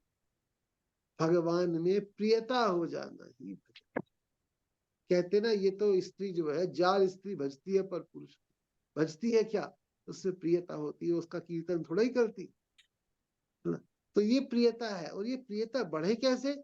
इसके लिए नवधा भक्ति के जितने भी साधन हैं, साध्य तो भक्ति है, वो साधन और साध्य ऐसे हैं कि वो साधन करते करते वो साध्य में बदल। श्रवण हो, कीर्तन हो, स्मरण हो, ये सब इसीलिए। जह लगी साधन वेद बखानी, सब कर फल हरि भक्ति बखानी। तो रघुनाथ भगति श्रुति गाई, राम कृपा काहू एक। अविरल भक्ति विशुद्ध तव, श्रुति पुराण जहि गाव। जहि खोजत जोगी सुमुनि, तव प्रसाद की। तो ये भगवान ने 7वें अध्याय के आखिर में और 8वें अध्याय के शुरू में ये बात कही, और आखिर में जो 7वां प्रश्न था, कैसे जानने में आते हैं, तो कहते हैं अंत काले च मामेव स्मरण वक्ता कलेवरम, ये प्रकृति से मद्भावम, यासी नास्तत्व संशय। ये भगवान यहाँ पर जो है ये बात कहे हैं कि जो मुझको, क्योंकि बात कही ना, जो ये था मां प्रपद्यन्ते ता सतैव भजाम्य हम, उसी तरह से है। यम यम वापि स्वरम भाव तजन्ते कलेवरम, तम तमेवेति कौन्तेय सदा तद्भाव भाव। अर्थात भगवान ने की सारी उम्र भी नहीं किया, आखिर में ही भगवान मुझे याद कर लिया, तो ही मिल जाता। इसकी चर्चा आप अगले सत्र में करेंगे। अभी जितना स्वामी जी महाराज की कृपा से जो समझ में सूक्ष्म बुद्धि में आया था, ज्यादा कुछ पता नहीं, कोई गड़बड़ हो गई हो तो आप हाथ जोड़कर क्षमा प्रार्थी हूँ। और कोई बात आप कहें, कोई जो है कोई चर्चा करें जो इसी इसी विषय पे, कोई और जो है ये जो, क्योंकि आज का जो विषय था वो इन 6 शब्दों पर ही था। और जो नए गीता के विद्यार्थी हैं, उन्हें ये शब्द, क्योंकि थोड़ा टर्मिनोलॉजी अलग है तो ये लगते हैं, लेकिन चीज तो एक ही है। बात ऐसे कहें वैसे कहें, जो है चारों वेद ढंढोर के अंत कहोगे राम, सो रज जब पहले कहो, एते ही से कहो। बात तो वही है, जो है बात कुछ और नहीं। लेकिन भगवान ने तरह तरह से भांति भांति से समझाया कि जीव का कल्याण। क्यों? क्योंकि सुहृदय सर्वभूता, सबके सुहृद भी है। माता पिता ये चाहते कि इस तरह से मेरा बच्चा सन्मार्ग पर लगे। भगवान पाप कराते हैं, इससे बड़ी जो है कोई और मूर्खता वाली बात। दैव पाप कराता है, प्रारब्ध पाप कराता है। इससे बड़ी कोई मूर्खता बात। करने में स्वतंत्र है हम, होने में सदा पसंद है। होने में हमारे हाथ में नहीं, करना हम। देश काल परिस्थिति के अनुसार जो प्रारब्ध है उसमें करने में स्वतंत्र है। इसीलिए निषिद्ध का, इसीलिए शास्त्र की आज्ञा है कि कर्तव्य कर्तव्य में शास्त्र ही प्रमाण है। मनमाना आज, और कलयुग में कहा ही है कि मनमाने जो पंथ प्रकट कर रहे हैं, अपनी मनमानी व्याख्या कर रहे हैं, जो ये कली धर्म है। कोई बात नहीं जो है, ये लेकिन भी एक कभी प्रकार का धर्म है। ये कली धर्म है वो। लेकिन तो भी भगवान, तो भी तुलसीदास जी ने कलयुग समझ आज नहीं जो नर कर विश्व, क्योंकि भगवान के नाम, नामन गुण अनुवाद से, नाम संकीर्तन से ही वो गति मिल जाती। इतना सरल है, वास्तव में परमात्म प्राप्ति से ज्यादा सरल कोई बात नहीं। क्योंकि परमात्म प्राप्ति कोई प्राप्त करना थोड़ा ही है, इसकी स्वीकृति करना है। परमात्म प्राप्ति की स्वीकृति कठिन है। परमात्म प्राप्ति तो हुई भी है, उसकी स्वीकृति नहीं होती। और वो स्वीकृति क्यों नहीं होती? स्वीकृति वो इसीलिए नहीं होती, उस दिन जो आप बंद कर रहे थे, बंधियो कीर मरकट की नाई, तो बंदर ने जब टोकरी में मुट्ठी फंसा ली, चने छोड़ेगा नहीं, चने निकलेगा नहीं। छोड़ेगा नहीं, मुक्त होगा नहीं। जड़ चेतन ही ग्रंथि पड़ गई, यद्यपि मृषा छूत कट नहीं। जब कीर तोता उल्टा हो गया, भाग जाए तो कोई दिक्कत नहीं, लेकिन छोड़ता नहीं है। क्यों नहीं छोड़ता है? सुख लोलुप। मैं शरीर हूं, संसार मेरा है, मेरे लिए है। व्यक्ति से, वस्तु से, परिस्थिति से मुझे सुख मिले, मेरी मनचाही हो जाए, मेरी अनचाही ना हो। इस सुख लोलुपता में ही व्यक्ति अपना सारा समय, सारा सामर्थ्य, सारे संसाधन, सारी सामग्री और सारी चतुरता लगाता कि मेरी मनचाही हो जाए, मेरी अनचाही। और वास्तव में मनचाही तो जो है, संत लोग कहा करते भगवान की बात की ना हुई तो मनचाही किसी क्या हो जाएगी। लेकिन बात यही है, बस यही बंदर की तरह पकड़ना है कि वो चने नहीं छोड़ूंगा, और फिर मैं कहूंगा बांध लिया। भगवान की माया ने हमको बांध दिया। भगवान की माया किसी को नहीं बांधती। हम कामना के वशीभूत, माया के वशीभूत, उससे बन जाए। अगर सुख लोलुपता ना रहे, सुख की इच्छा ना रहे, या ये समझे कि संसार में सुख नहीं है, दुखालयम च शाश्वतम है, जन्म मृत्यु जरा व्याधि दुख दोषानुदर्शनम, ये बात समझ में आ जाए संत कृपा से, भगवंत कृपा से। समझ में भी ना आए तो ऐसा मान ले कि जो सच्चे संत महात्मा हैं, उन्हें अपने पैर भी नहीं छुआने होते, आपसे कुछ नहीं चाहिए, अपनी जय जयकार भी नहीं करानी, तो वो धोखा क्यों दे? जिनके अंदर गुरु बनने का लालच है, जिनके अंदर मान सम्मान की लालसा है, वो तो कर भी सकते हैं। लेकिन जो सच्चे साधु हैं, जो सच्चे संत हैं, जो सच्चे शास्त्र हैं, वो क्यों ठगेंगे? तो शास्त्रों पे, संतों पे विश्वास करके ये मान ले कि हमारे जीवन का लक्ष्य भगवान में प्रेम हो जाए, भगवान की प्राप्ति हो जाए। या इस बात को भी छोड़े तो कम से कम बहुत अपनी मांग समझे कि सुख की प्राप्ति, अतिशय सुख की निरंतर प्राप्ति, और दुख की आत्यंतिक निवृत्ति। दुख कभी आए नहीं और सुख कभी घटे नहीं।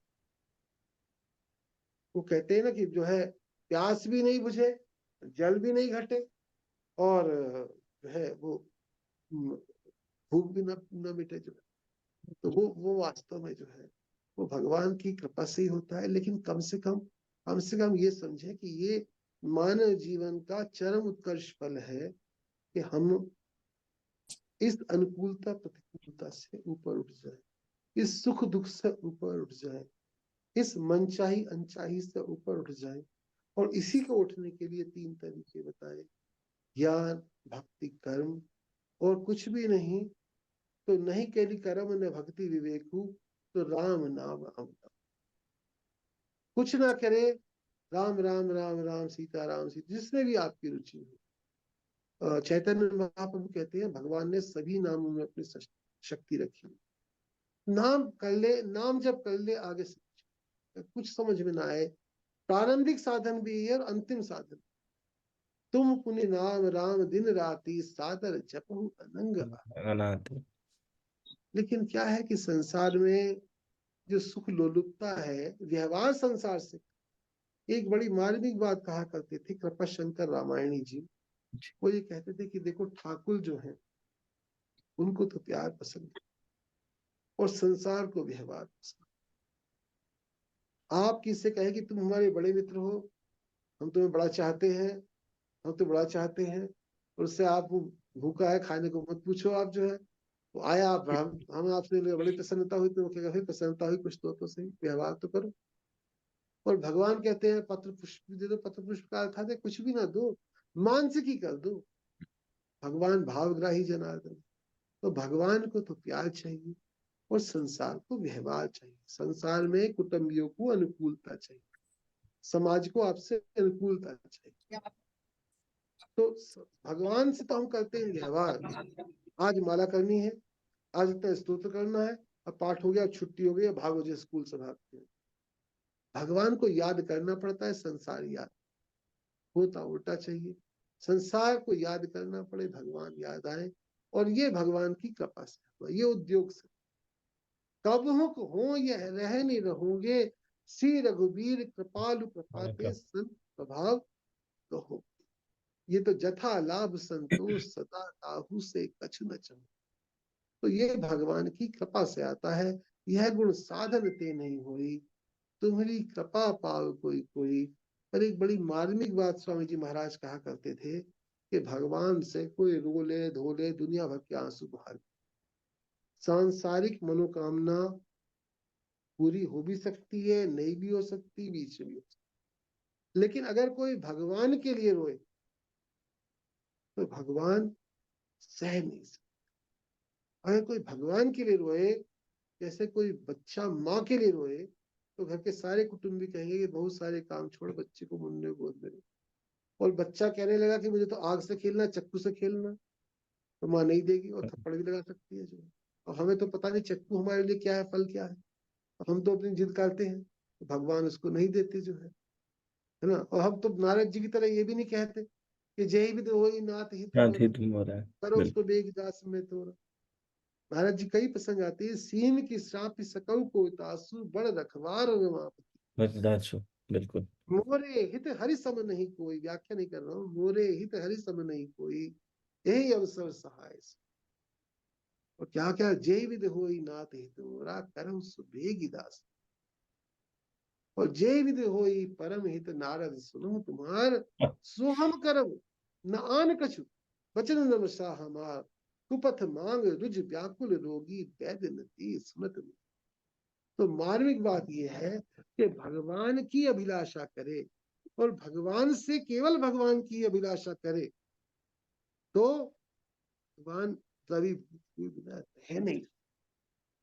भगवान को ये अभिलाषा पूरी करते, इसमें संशय नहीं है, इसमें बिल्कुल संशय नहीं है। संसार की कामना पूरी करेंगे नहीं करेंगे इसमें पूरा संशय है, लेकिन उनको चाहेंगे तो भक्ति नहीं देंगे, ऐसा नहीं, भक्ति देंगे।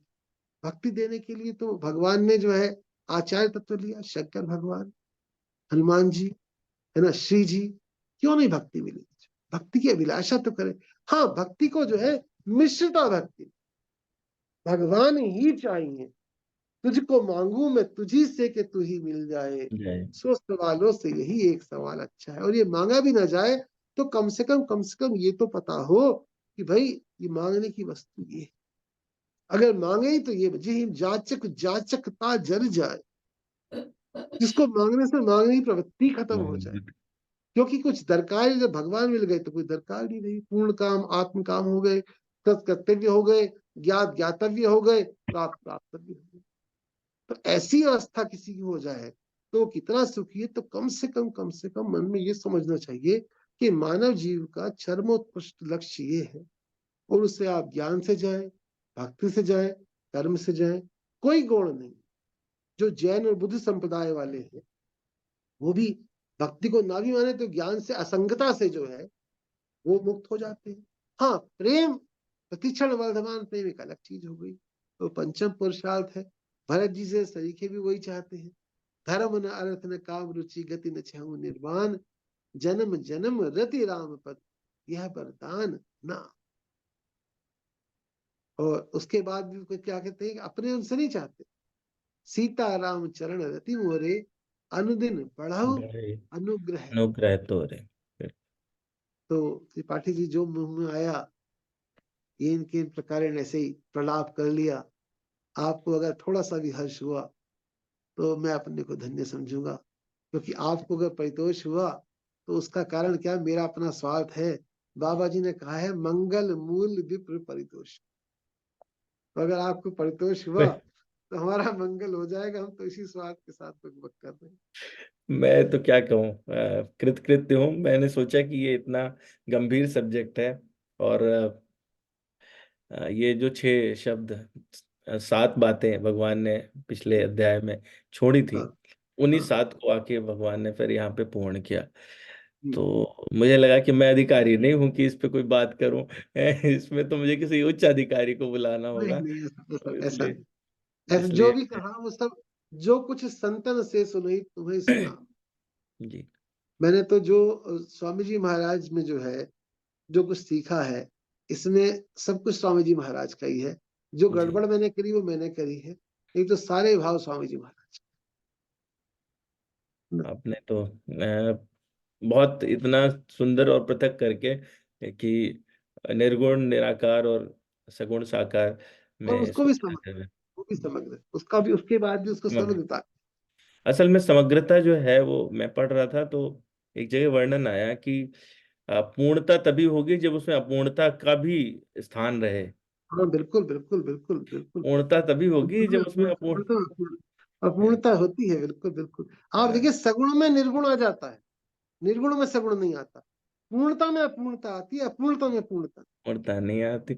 इसीलिए जो आपने कहा वो बात यहाँ पे सार्थक हो जाती है कि निर्गुण में सगुण साकार नहीं बन पाते, लेकिन सगुण साकार में निर्गुण निराकार समाहित हो जाते, समग्र तभी बनते हैं जा करके। और इसीलिए गोस्वामी जी कह देते हैं कि इसको समझना बहुत कठिन। एक बार को निर्गुण निराकार समझ आ जाए, लेकिन सगुण साकार समझ में नहीं आते आप ध्यान। देखिए किस किस को मोह हुआ, है बिल्कुल। ना, भगवान की लीला देख के मोह हुआ, है ना, सती जी को मोह हुआ, है ना, ब्रह्मा जी को मोह हुआ, और जो है इंद्र को मोह हुआ, जयंत को मोह हुआ, और गरुण जी को मोह हुआ, वरुण जी, काकभूषण जी को मोह काबूसन जी को हुआ। भी हो गया। तू बिल्कुल। निज मोह कही फगसाई, सो नहीं कछु आचरज गोसाई।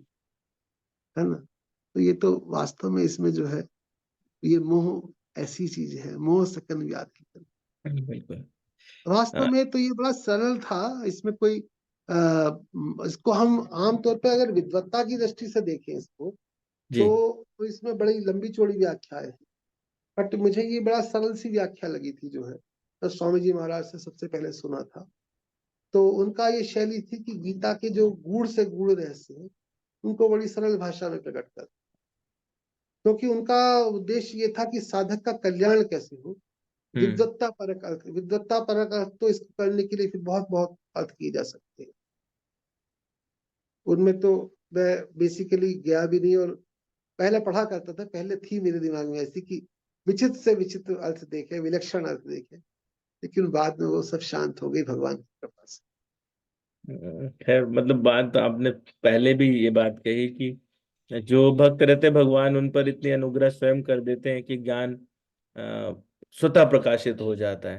हाँ जी हाँ जी, बिल्कुल। उस मतलब ज्ञान मार्ग से जाएंगे तो हो सकता है कहीं अभाव भी रह जाए, हाँ, लेकिन प्रेम मार्ग से है तो कोई अभाव। और जो प्रेमी है वो तो पागल है, उसको तो कोई अभाव की वैसे भी चिंता नहीं रहती। जरूरत नहीं है, हाँ, ज्ञान की जरूरत ही इसको नहीं है। जब जब जो एक जो जगदी जो महीप तो अति भलो, अ, नहीं। जो जगदीश जो मही जो जगदीश तो अति भलो, जो महीप तो भाग, तुलसी चाहे जन्म भर राम चरण राह। किसी ने कहा कि अरे वो तो राजा दशरथ के बेटे हैं, वो तो 14 कला के अवतार है। कि अच्छा, हमें तो पता ही नहीं था, हम तो पता ही राजा नहीं। दशरथ के बेटे ही समझते थे जो है। तो वास्तव, अच्छा वैसे ज्ञान क्या है? ज्ञान अखंड एक सीता। एक लाइन जो आती है इसमें यह है कि हम्म। एक सीतावर है, एक भगवान के अलावा कुछ और है ही नहीं, भगवान है बस एक। यही एक ज्ञान। ज्ञान है, इसके अलावा सब अज्ञान है जो है। और बिल्कुल ज्ञान बिल्कुल। की बात भी क्या करें, बाकी तो बुद्धि का वाग विलास है। बुद्धि का बिल्कुल। वास्तव में जितने भी दार्शनिक मत हैं, ये बुद्धि का वाग विलास है। हम्म। आपने इधर से कान पकड़ लिया, इधर से कान पकड़ लिया, बात तो एक ही है। अब जैसे एक ही चौपाई में आप जो है आप द्वैत कर दें, अद्वैत कर दें, विशिष्टाद्वैत कर दें, हम्म, बड़े बड़े संतों विद्वानों, और सभी समागत हैं, सभी के अपने वो हैं, सभी के हमें सभी आदरणीय, लेकिन अपने को काम यह है कि जिससे हमारा कल्याण शीघ्रता से हो जाए।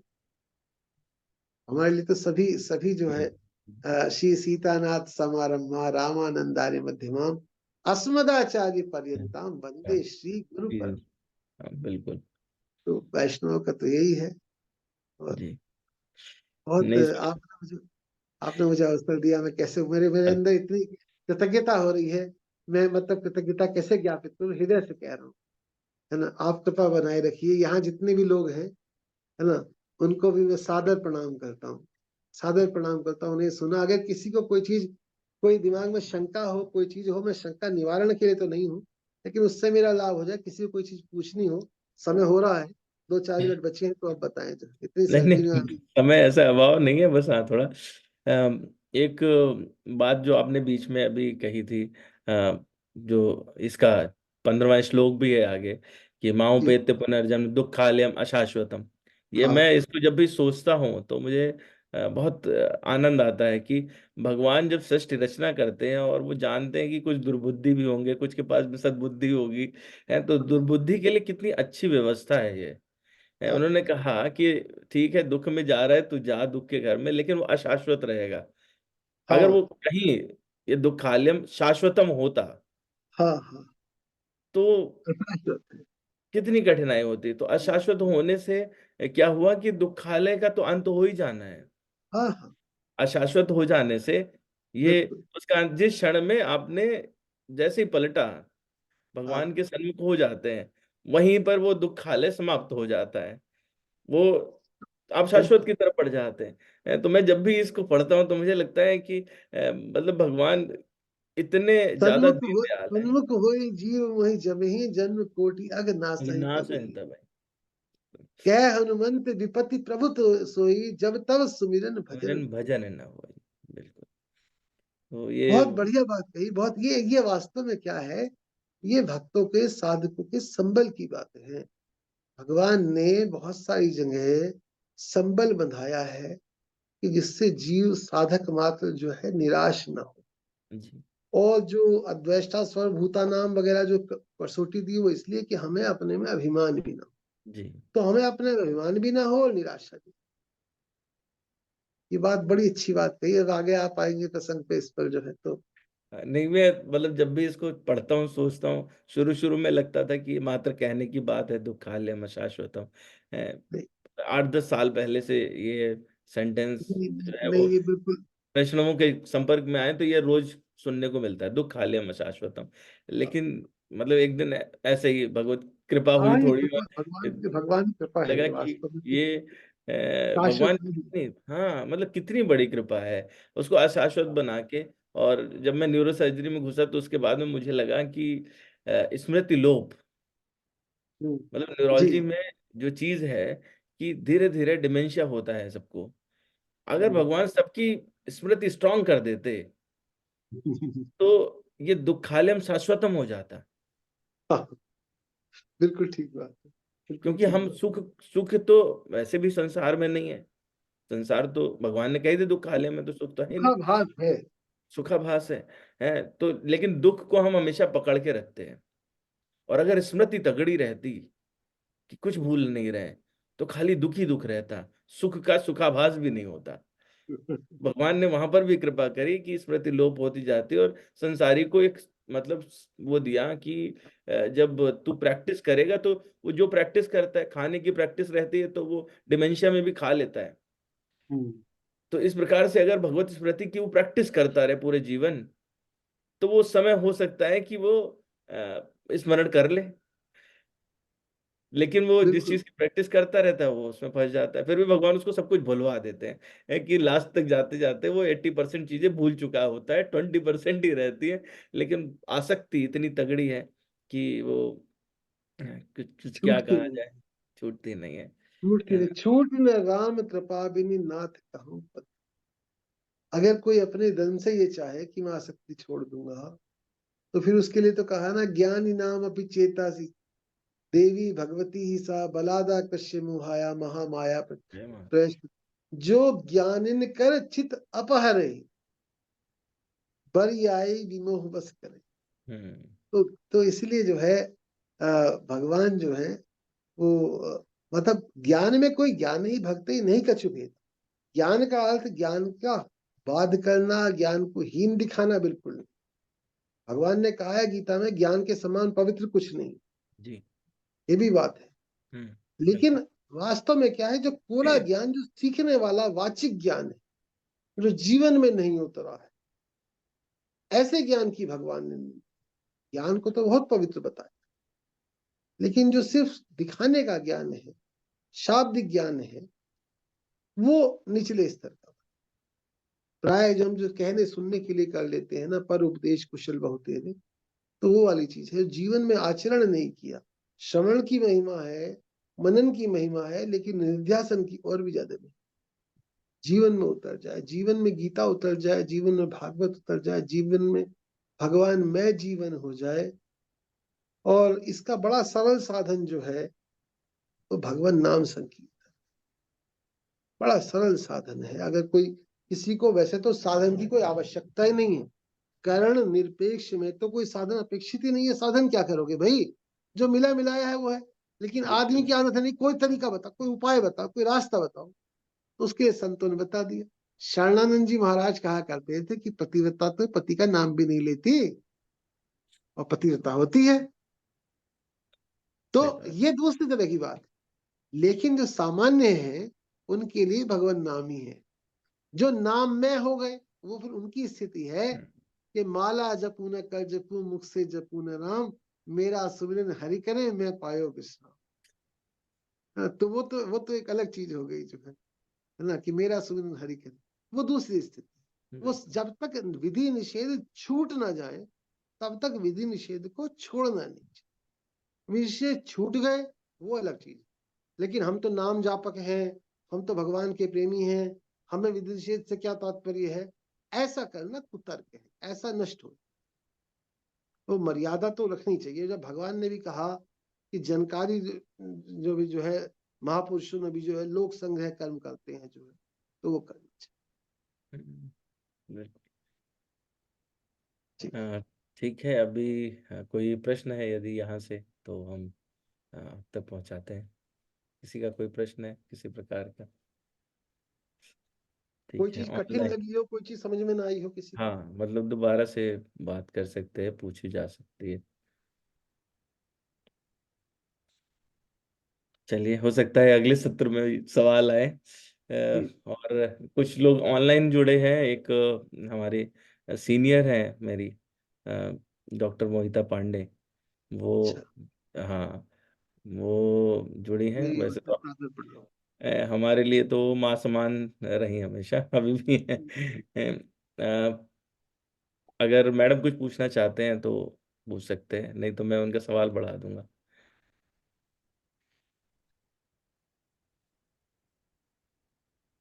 हाँ नहीं, बहुत ही बढ़िया सेशन हुआ। मैं बीच से ज्वाइन किया और क्वेश्चन तो आते नहीं प्रवीण मेरे मन में, मेरे को तो बस सुनने में अच्छा लगता है। नहीं मैडम, आपने कल एक प्रश्न डाला था, आप उसको रिपीट कर सकती हैं। मैं पहले अच्छा। सोच रहा था कि आपको मैं आंसर कर दूं, एक्चुअली लेकिन हाँ, बता। मैं एक्चुअली दरअसल क्या है कि इस शरीर से बहुत, नारी जीवन में जो है वो मुक्ति थोड़ी कठिन होती है, हमको ऐसा लगता है।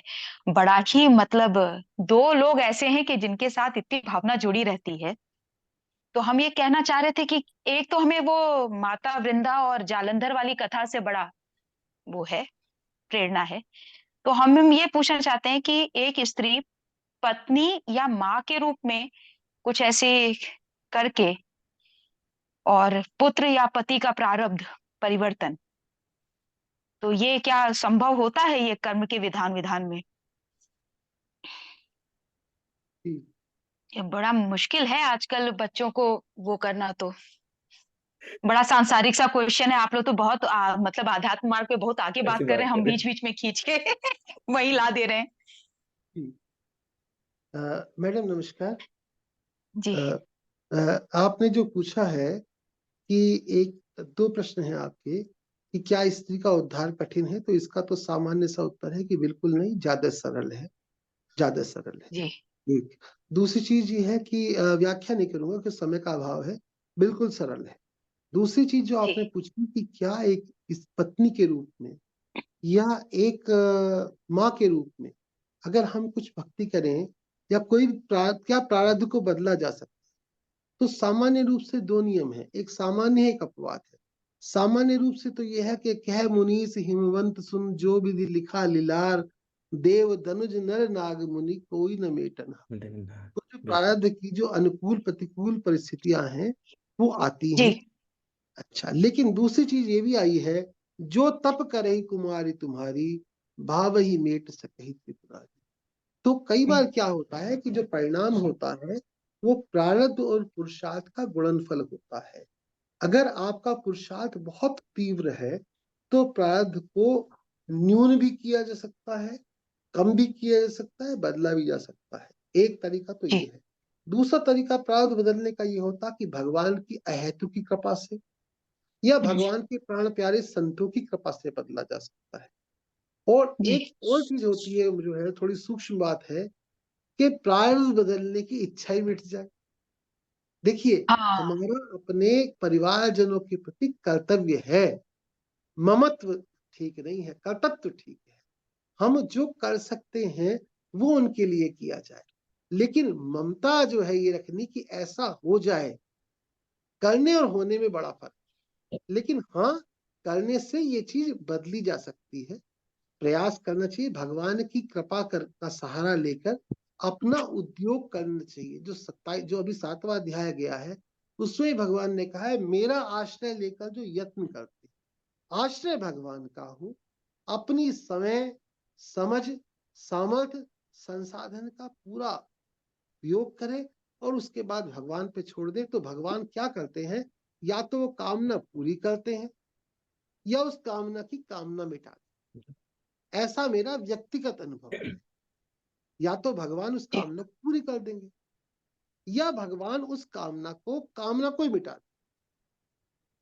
तो भगवान से जो मांग, देखिए अगर भगवान के जो भक्त हैं उसमें अर्थार्थी, आर्त, जिज्ञासु और ज्ञानी, ये चारों ही भक्त हैं जो भगवान से ही मांगते हैं।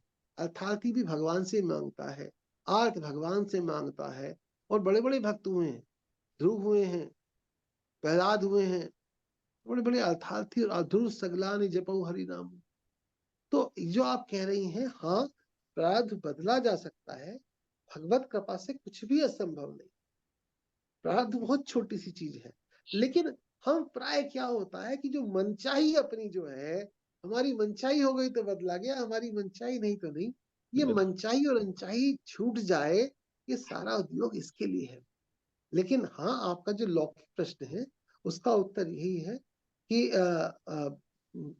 कलयुग में अगर किसी को मनोकामना ही करनी हो तो कली चंडो विनायक, कलो चंडो विनायक, तो मतलब कलयुग में जो भगवान देवी हैं या गणेश हैं, इनकी उपासना से, सकाम उपासना से, अनुष्ठान से फल मिलता है। अगर विधि पूर्वक सकाम अनुष्ठान किया जाए तो प्रारब्ध में न्यूनाधिक प्रभाव जरूर आता है, ऐसा हो ही नहीं सकता। कि शास्त्र वचन है, शास्त्र वचन मेटे नहीं जा सकते। प्राय क्या होता है, अपनी कोई कमी रहती है, लेकिन जो आप ये कह रहे हैं, और ये इसलिए भी है कि किसी सकामता से ही लोग भगवत उन्मुख तो हो। तो जितना मुझे गुरु कृपा से समझ में आया था हमने उत्तर दिया। त्रिपाठी जी, आप क्या कहते हैं? हाँ, भगवान, इसमें मेरे एक तो सबमिशन यही था जो आपने कहा कि प्रारब्ध हमें बदलना ही क्यों है ना, हाँ, क्योंकि बदलना। जिस तरह के नहीं, प्रश्न जो। एक्चुअली मैं थोड़ा सा टोक रही हूँ प्रवीण। पता क्या होता है, मतलब ये क्वेश्चन कैसे आया कि बहुत सारा मतलब माएँ ऐसी होती हैं, संतान उनके शरीर से जन्म ली, तो संतान फिर अंत में कष्ट में आई। अब वो अपने सामने, तो मतलब आपने जिस बच्ची को अपने सामने प्रसव पीड़ा में जाते देखा, अब वो रो रही है, तो कभी कभी मुझे लगता है कि अब मैं क्या करूं, इसका ऐसा क्या मतलब, इसको कुछ कहूं, क्या इसे क्या कहूं। अब वो तो माँ है ना, अब ये सारी बातें मैं उसको कैसे कहूं कि बेटा ये तुमको इतने हिस्से का, तुम्हारे हिस्से का कष्ट देने आया था, या इस जीवात्मा को इतना कष्ट आया था। बिल्कुल ठीक वो बात बड़ा है। है, क्योंकि हाँ, देखो हम लोग पढ़ते थे पीडियाट्रिक्स में कि child has fever but mother suffers out of it. बिल्कुल बच्चे को बिल्कुल। तो केवल बीमारी होती है, mother suffers out of it. ये लौकिक बात जरूर है, पर ये पारलौकिक भी है। जब आपको पीड़ा होती है तो आप जिनको अपना आराध्य समझते हैं उस पीड़ा को हमेशा महसूस करते हैं। कई बार हम प्रार्थना नहीं भी करें, संतों के साथ हमेशा होता है, भक्तों के साथ होता है, तो भगवान उस पीड़ा को स्वतः हर लेते हैं। नहीं तो भगवान दीनदयाल नहीं होते।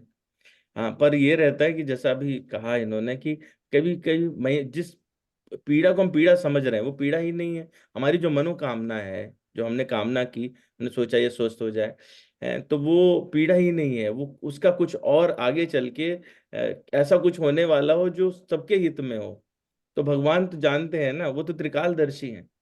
अब हमको समझाना कैसे? आपका जो प्रश्न है वो असल में कल मैसेज आया था, तो मैसेज में मुझे ये समझ आया कि 3 लोगों की बात की थी आपने, कि क्या माँ बदल सकती है, गुरु बदल सकता है उस किसी अपने बच्चे के प्रारब्ध को, या अपने शरीर से जो जुड़ा हुआ है उसके प्रारब्ध को, या पत्नी। तो पत्नी वाला जो एग्जाम्पल है वो सत्यवान और सावित्री का है, हम लोग सब जानते हैं उसको बदल सकते हैं। बिल्कुल बदल सकते हैं, लेकिन पत्नी को क्या है, मतलब एक बात बड़ी कॉमन है जो सब जगह है, वो है कि किसी में भी, मतलब जैसे विठलनाथ कैसे विठलनाथ बने? अगर आपको भगवान जो है वो जिसमें भी, जिस रूप में भी भगवान प्रतिष्ठित हो गए आपके लिए, वो अनन्यता के साथ हो जाएं, तो आपका काम बन जाना है। वो फिर उसमें कहीं कोई कंफ्यूजन नहीं है। हाँ, अब संसारिक में जैसे अभी कहा इन्होंने, दुर्गा माता का नाम ही इसलिए है क्योंकि इस दुर्ग की रक्षक ही वही है। इस दुर्ग में, इस संसार रूपी दुर्ग में जो भी प्रदान करने वाली हैं उन्हीं के माध्यम, क्योंकि भगवान की तो शक्ति वही है, जो कार्य होना है भगवान ने तो यही कहा ना, मैं अध्यक्ष है प्रकृति सूयते सचराचरम है। तो वो जो भगवान कुछ भी इच्छा भी करेंगे तो उन्हें प्रकृति के माध्यम से करना होता है, और वो सारा माँ दुर्गा के हाथ में रहता है। अब आपका जो प्रश्न है, अब थोड़ा आज मेरे लिए वो भिन्न हो गया है, कल वो भिन्न था। तो मुझे तो उस टाइम में लगा कि हाँ कर सकते, गुरु कृपा हो। मैंने मतलब संतों से सुना, पढ़ा कहीं नहीं, मुझसे बहुत श्रेष्ठ हैं, सब मेरे साथ जुड़े हुए हैं। आप देहरादून में न्यूरोलॉजिस्ट हैं, अपना सर का बहुत बड़ा सेटअप है। और मतलब मैं क्या कहूँ, मेरे पास शब्द नहीं इनके सामने कहूंगा तो वो उस तरह से। और स्वामी राम सुखदास जी के साथ बहुत वर्षों तक सर का बहुत क्लोज संबंध नहीं, रहा। मैंने सर को सुना, मेरा थोड़ा सा राउंड के कारण हाँ मुझे थोड़ा देर से मैं ज्वाइन कर पाई। अधिकांश ये समय तुम जानते हो कि अपने इवनिंग राउंड्स का होता है जो पीजी को यूजुअली लेना होता है, कभी कभी समय लग जाता है। पर जी। आज मेरा बहुत मन था इसको सुनने का, और मैं बहुत आनंद आया, बहुत ही ज्यादा। 2 मिनट के लिए तो मैं निरुत्तर हो गई।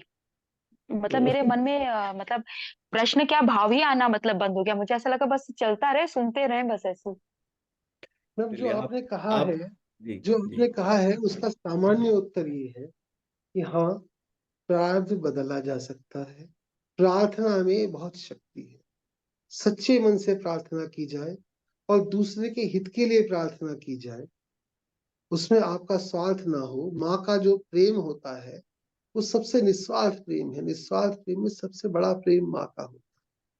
तो माँ अगर ये प्रार्थना करे तो अब बच्चे के हित में अगर होगा, एक चीज मैं आपको बस एक लाइन में बोल रहा हूँ, अगर कोई माँ सच्ची प्रार्थना करेगी, अनुष्ठान, बहुत बड़े अनुष्ठान की जरूरत नहीं है, भगवान भाव देखते हैं, क्रिया से प्रभावित नहीं। तो बच्चे के हित में अगर होगा तो भगवान बदलेंगे, और नहीं बदला तो ये समझिए कि भगवान और ज्यादा बड़ी माँ है, सबकी माँ है, वो परम हित देख रहे हैं। लेकिन ये भाव आना, ये मातृत्व का भाव, ये परम वंदनीय भाव है। और दूसरे का हित का भाव आना, चाहे वो अपनी संतान हो या कोई दूसरी हो, परहित बस जिनके मन माही, तिन कहूं कछु दुर्लभ जग अब ना। ना है। तो कुछ दुर्लभ नहीं रहता। तो ये जो आपका है, इसका सीधा सा उत्तर ये है कि हाँ, अपने प्राणपण से भगवान से प्रार्थना करनी चाहिए, और भगवान पे ये छोड़ देना चाहिए कि बाकी आप जानो, हमारी तो ऐसी इच्छा, आप इसे पूरी कर दो, हमसे देखा नहीं जाता, ये कष्ट नहीं देखा जाता। तो इससे भगवान द्रवीभूत होते हैं। परोपकार से बड़ी परहित सरिस धर्म नहीं भाई, पर पीड़ा सम नहीं अधमाई। और ये शरीर भी देखा जाए तो ये भी पर है, शरीर भी स्वयं नहीं है, तो शरीर से जो रिश्ते हैं वो भी पर है। तो किसी का भी हित अगर सोचते हैं आप, तो इससे तो आप ये समझिए कि इसका लाभ मिलेगा। जो आप कह रहे हैं लौकिक दृष्टि से और आध्यात्मिक दृष्टि से ये बड़ा स्तुत्य प्रश्न है, वंदनीय प्रश्न है। इस प्रश्न को मैं प्रणाम करता हूँ, आपको प्रणाम करता हूँ। और ये आप निसंकोच समझिए कि सभी संतों ने ऐसा कहा है कि लाभ होगा। सच्चे हृदय से प्रार्थना जब भक्त सच्चा गाए है, तो भक्त वत्सल कान में वह झट पहुंच ही जाए। भगवान अपने भक्त की पुकार को अनसुना नहीं कर सकते। अगर वो नहीं किया तो फिर कुछ और लाभ होगा, ये समझना चाहिए। बस ये इतना समझ लें। लेकिन करें इसको, जो है ये हर माँ को करना चाहिए। ये मातृत्व ही तो वंदनीय है, यही मातृत्व वंदनीय है। महेश सुरेश रमेश रटे और ध्यान धरे पर पार न पावे, ताही अहीर किछो हरिया छछिया बर छाछ अच्छा। आप बिल्कुल जो है मैम, आपका बड़ा अच्छा प्रश्न है, बड़ा मौलिक प्रश्न है। और मैं मतलब भाव से भर गया इस बात से। भगवान जरूर सुनते हैं, जरूर सुनते हैं, जरूर सुनते हैं। ये मैं मतलब निश्चय करके कह रहा हूँ, संतों का साक्षी मान के कह रहा हूँ, भगवान सुनते हैं। भगवान निष्ठुर नहीं। निष्ठुर नहीं है। दूसरा जो हिस्सा था इसमें आपने कहा था कि गुरु गुरु क्या कुछ कर सकते हैं। गुरु सर्वसमर्थ हैं, वो सब कुछ कर सकते हैं। मैंने मतलब पर्सनली मैं मिला हूँ और सुना है, सामने सम्मुख होके सुना है। गुरु सामने अपने शिष्य का, जो जिसको वो उनके हृदय में जो बस जाए, तो उसका प्रारब्ध ले लेते हैं। कई बार ऐसा होता है कि वो सूक्ष्म हो जाता है सामने वाले के लिए और स्वयं पे प्रारब्ध ले लेते हैं। मतलब रामकृष्ण परमहंस जी के विषय में ये बात हमने सुनी है, पढ़ी है ना। और भी बहुत सारे संत हैं, कुछ के नाम नहीं ले सकते, कुछ के ले सकते। दुर्गा प्रसाद नाग जी की जो विपत्ति थी, जो जी। कैंसर था, वो उन्होंने खुद ले लिया था, जो नाग महाशय थे। हम्म। तो कर सकते हैं। गुरु ऐसा करते हैं कई बार। आप देखेंगे गुरु बहुत कष्ट में हैं। लोग संसार में, संसार भौतिक दृष्टि रहती है तो लोग ये कहते हैं कि ये तो इतने बड़े जापक हैं, साधक है, इनको ऐसा क्यों हो रहा है उनके साथ में। कौन जानता है कि उन्होंने पूरी दुनिया की विपत्ति अपने लिए ले ली है, खुद को स्वीकार कर लिया उसके लिए, और वो उनके लिए छोड़ दिया। तो गुरुओं के साथ में ये समर्थता रहती है। तीसरी बात और कहूंगा यहाँ पे, जो अभी कहा प्रभु ने कि अगर वो भगवान से आश्रित तो हो जाए, तो इसमें भगवान तो डेफिनेटली मतलब सबकी मुसीबत काटते ही हैं। दीन दयाल बिरद संभारी, है ही नहीं कोई भी ऐसा कि जो भगवान की जिसकी मुसीबत ना काटे। और इसमें दो तरीके हैं। एक है कि वो जो मुसीबत आई वही कट गई, हमारे मन की ही हो गई। दूसरी है नहीं हुई तो भगवान आपके मन को ऐसा बना देते हैं कि ना होना ही आपके मन का हो जाता है। आपके अंदर ऐसी ग्राह्य क्षमता आ जाती है कि आपको लग जाता है कि ये मेरे लिए भला था, इसका ना होना ही भला था। और ये इतनी सुंदरता से समझ आता है, क्योंकि अंत में क्या चाहिए, सुख क्या है या सुखाभास क्या है, कि हमें उससे संतुष्टि हो जाए।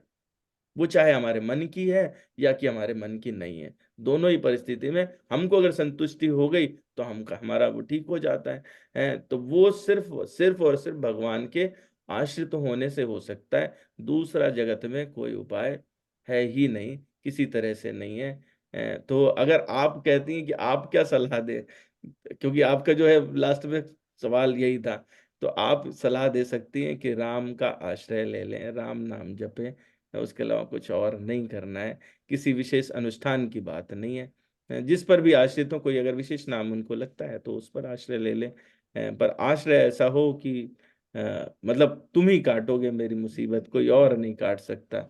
तो भगवान फिर वो जिस भी रूप में चाहेंगे उस रूप में भगवान आ जाएंगे और वो कर लेंगे। मतलब ये मैं, मेरा खुद का भी विश्वास है, वही विश्वास आपके सम्मुख कहा है मैंने, जो संतों से सुना है, जो थोड़ा सीख पाया अभी, जो आपकी कृपा से सीख पाए, वो ये बात है।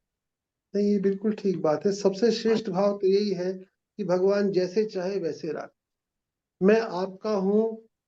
एक परकीय भाव हमारे यहाँ होता है, त्रिपाठी जी बताएंगे। परकीय भाव में यह है कि हे नाथ, आप चाहे जैसे राख। अशुल्क दासिका, गोपी गीत में आता है ना, अशुल्क दासिका है। तो ये बात, ये सबसे ऊंचा भाव है। लेकिन ये भाव ना भी हो तो फिर ये भाव हो कि जिसमें मेरा हित हो वो कर दो, और ये भी भाव ना हो तो ये कहे कि मुझे तो यही चाहिए, आप यही कर। यही कर तो दो। भगवान करते हैं। देखिए द्रौपदी ने भगवान से कहा कि मुझे दुशासन के रक्त से सिर धोना है, भगवान ने कराया, जबकि ये उचित इच्छा नहीं थी। फिर इच्छा तो नहीं थी। भगवान अपने अपन, जितना भगवान से आपका अपनापन होगा, जितना विश्वास होगा, भगवान से ही विश्वास हो, तो भगवान पूरी करेंगे करेंगे करेंगे। गुरु भी पूरी करेंगे, गुरु और भगवान में कोई भेद नहीं है। लेकिन तथाकथित गुरुओं से सावधान रहना चाहिए, जो अपने को पुजवाना चाहते हैं, अपनी प्रतिष्ठा कराना चाहते हैं। सच्चे गुरु वो है जो भगवान में लगाए, अपने में न लगा के भगवान में लगा दे। वही गुरु, वही जो हरि मिला। गुरु गोविंद दो खड़े, काके लागो पाओ, तो उसमें वो गुरु हैं जिन्होंने गोविंद से मिला दिया है। गोविंद से मिलाया नहीं, गुरु जी के पैर पड़े हैं तो कोई खास फायदा नहीं। और लौकिक गुरु आजकल कालनेमी शरीर के गुरु ज्यादा हो रहे हैं, इसलिए इससे थोड़ा सावधान। तो मुझे लगता है कि कुछ और प्रश्न है तो आप कह सकती हैं, या आपको लगा कुछ बहुत बहुत बहुत ही आनंद। नहीं नहीं, बहुत ही आनंद। हम तो, हमारा तो ये भी, हम आज ही वाली गंगा में बह गए थे, हमको तो ये वाला भी वो किया आपने। ये बहुत ही आनंद आया मुझे। ऐसा लग ही नहीं रहा है कि ये चलता रहे, डिस्कशन सुनते रहे अपन। ये चलता रहेगा, आपकी इच्छा रहेगी और आपका आशीर्वाद रहेगा तो चलता ही रहेगा। किसी न किसी आप तरह से नहीं नहीं, कहीं वो आप तो बड़े चले। भागी हैं मैम कि आपको अच्छा लगा। बड़ा आज जो प्रसंग था, ये बहुत सरस प्रसंग नहीं था। भगवान के तो खैर सभी सरस हैं, पर ये वाला जो विषय था, आज के जो श्लोक थे, ये श्लोक जो है थोड़े से ऐसे श्लोक हैं जो बहुत रसमयी श्लोक नहीं कहलाते। संत कहते हैं, हालांकि भगवत गीता तो सभी रसमयी है, लेकिन अगर उस तरह से कहा और आपको ये भी अच्छा लगा, तो भगवान की आप पे बड़ी महती बहुत कृपा है। पता है। भगवावत ऐसर अति कठिनाई, राम कृपा बिन आव न जाई। ग्रह कारज नाना जंजाला, ते अति दुर्गम शैल विसार। भगवान की कृपा के बिना भगवान में मन नहीं लगता। तुलसी जन्म अनेक की, नहीं, तुलसी पूरब पापते, हरि चर्चा न सुहाए। क्या ऊँघे, क्या उठ चले, क्या दे बात चला। तो आपने इतना सुना, इतना आपको आनंद आया, तो भगवान की आप पे बड़ी कृपा है। मैं साष्टांग आपके चरणों में प्रणाम। सर प्रणाम, प्रणाम सर, प्रणाम। चलिए अब हम लोग जो है वो अ, इसी अनुक्रम में चौपाई लेते हैं और उसके बाद, हाँ, कुछ पूछना चाहते हैं? देखा कि सुनाई है कि जैसे माता पिता बच्चों के भाग्य में जो लिखा है उसको बदल तो नहीं सकते, क्योंकि अगर भाग में दुख है, या जो जैसे सीता जी के किस भाग में दुख था, राजा की पुत्री होने के बाद और राजा के घर उन्होंने उसका विवाह किया, तो पूरा टाइम उनका दुख में ही गया, वन में। और उसके बाद जब वो छूट के आई, उसके बाद भी उन्हें दुख मिला था। तो ये भी तो है कि अगर उसका मतलब दुख लिखा है संतान को, उसमें तो कम हो सकता है शायद खुदा प्रार्थना से, लेकिन भाग नहीं बदल सकते। हाँ, मतलब एकदम वही बात यही हो रही थी कि न्यूनाधिक बदलाव है ना, प्रारब्ध एकदम मिट जाए तो वो तो वही बात उन्होंने कही ना कि हाँ, अगर इसकी क्षमता किसी में है तो त्रिपुरारी में है कि वो ऐसा कर सकते, परंतु वो भी करते नहीं है। माता सती का जो प्रसंग आता है तो वहां पर वो कह ही देते हैं, है ना, कि हो हो ये गया, सोई जो राम बच रहा का को करी हो तरक गया। दुल्हा वैसा का, है ना। तो इसके मतलब प्रारब्ध को बदलने की बात जो है वो बहुत बहुत ऊंची बात नहीं है, पर जब हाँ तक मतलब मनचाही हमें का तो आग्रह रहता है है। तब तक ये होता है।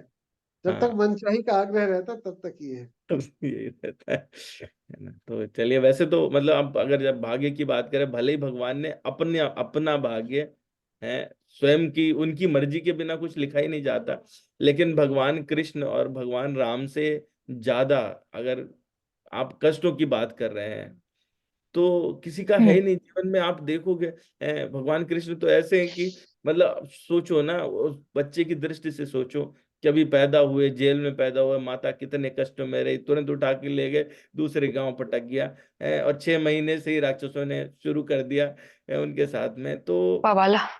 है ना। उनका क्या जीवन है, जो जिनसे वो जुड़े रहना चाहते हैं उन्हीं से उनको दूर हो जाना होता है। वो युद्ध में अच्छे भी वही बनते हैं, बुरे भी वही बनते हैं। तो वो तो अपना कैसा उन्होंने कैसा जीवन प्रदर्शित किया है, और कितना सुंदर है कि जहां पर वो वृंदावन में रहते हैं, अलौकिक लीलाएं करते हैं, सारी शक्तियां हैं। लेकिन जैसे ही वृंदावन से बाहर आते हैं तो कोई युद्ध नहीं लड़ते, किसी शक्ति का प्रदर्शन नहीं करते, क्षण में सब बदल सकते हैं लेकिन नहीं बदलते। तो वो क्योंकि उन्होंने ही तय किया था कि ऐसा करना है, इसलिए। तो दूसरे को तो सोचना भी नहीं चाहिए, पर ठीक है, हमारी जैसी बुद्धि रहती है, जैसा हमको भाव रहते हैं उस प्रकार से, है ना। एक तो बात आती है हाँ, ना कि जी तांत्रिक मुझे इस पे तत्व भारत है। जी जी मैम।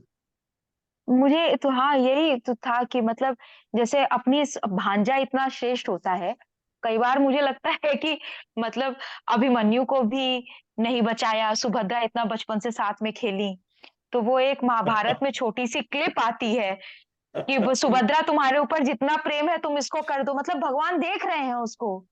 तो वो मुझे मतलब बहुत ही बहुत वो हम देख ही नहीं पाते, बड़ा रोमांचकारी दृश्य हो जाता है वो, कि भगवान सुभद्रा जो है जब वो हट कर रही है, छोटा सा महाभारत की वो क्लिप है।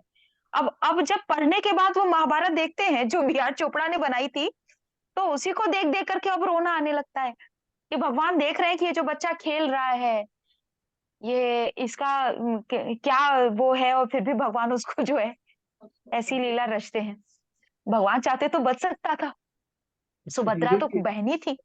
देखिए देखिए, जिसके जिसके घोड़े हाँक रहे हैं, जिसके भगवान सारथी बने हुए हैं, उसको भी ये नहीं कहते, उसको भी कहते तांसि तिक्षस्व भारत। भारत। तितिक्षा का अर्थ है सहन करना। पूरा श्लोक क्या है प्रवीण जी, जो है आगमा पाइनो नित्या तांसि तिक्षस्व भारत। भारत। ये आने जाने वाले इंद्रिय और विषयों के संयोग से होने वाले जो सुख दुख हैं, ये आने जाने वाले हैं, अनित्य है, क्षणभंगुर है। इसलिए हे भरतवंशी अर्जुन, उनको तू सहन कर। भगवान वहां जिसके रथ के घोड़े हाँक रहे हैं, एक क्षण में कर सकते हैं। जगमहु सखा निशाचर जेते लक्ष्मण हनऊ निमिष बहुते। निमित्त मते थे। भगवान क्या एक बात कह रहे कि राक्षसों के लिए थोड़ा ही है, राक्षसों को जितने राक्षस हैं, लक्ष्मण भगवान को जरूरत ही नहीं। लक्ष्मण जी एक क्षण के भी क्षण में जो है सबका नाश कर दे।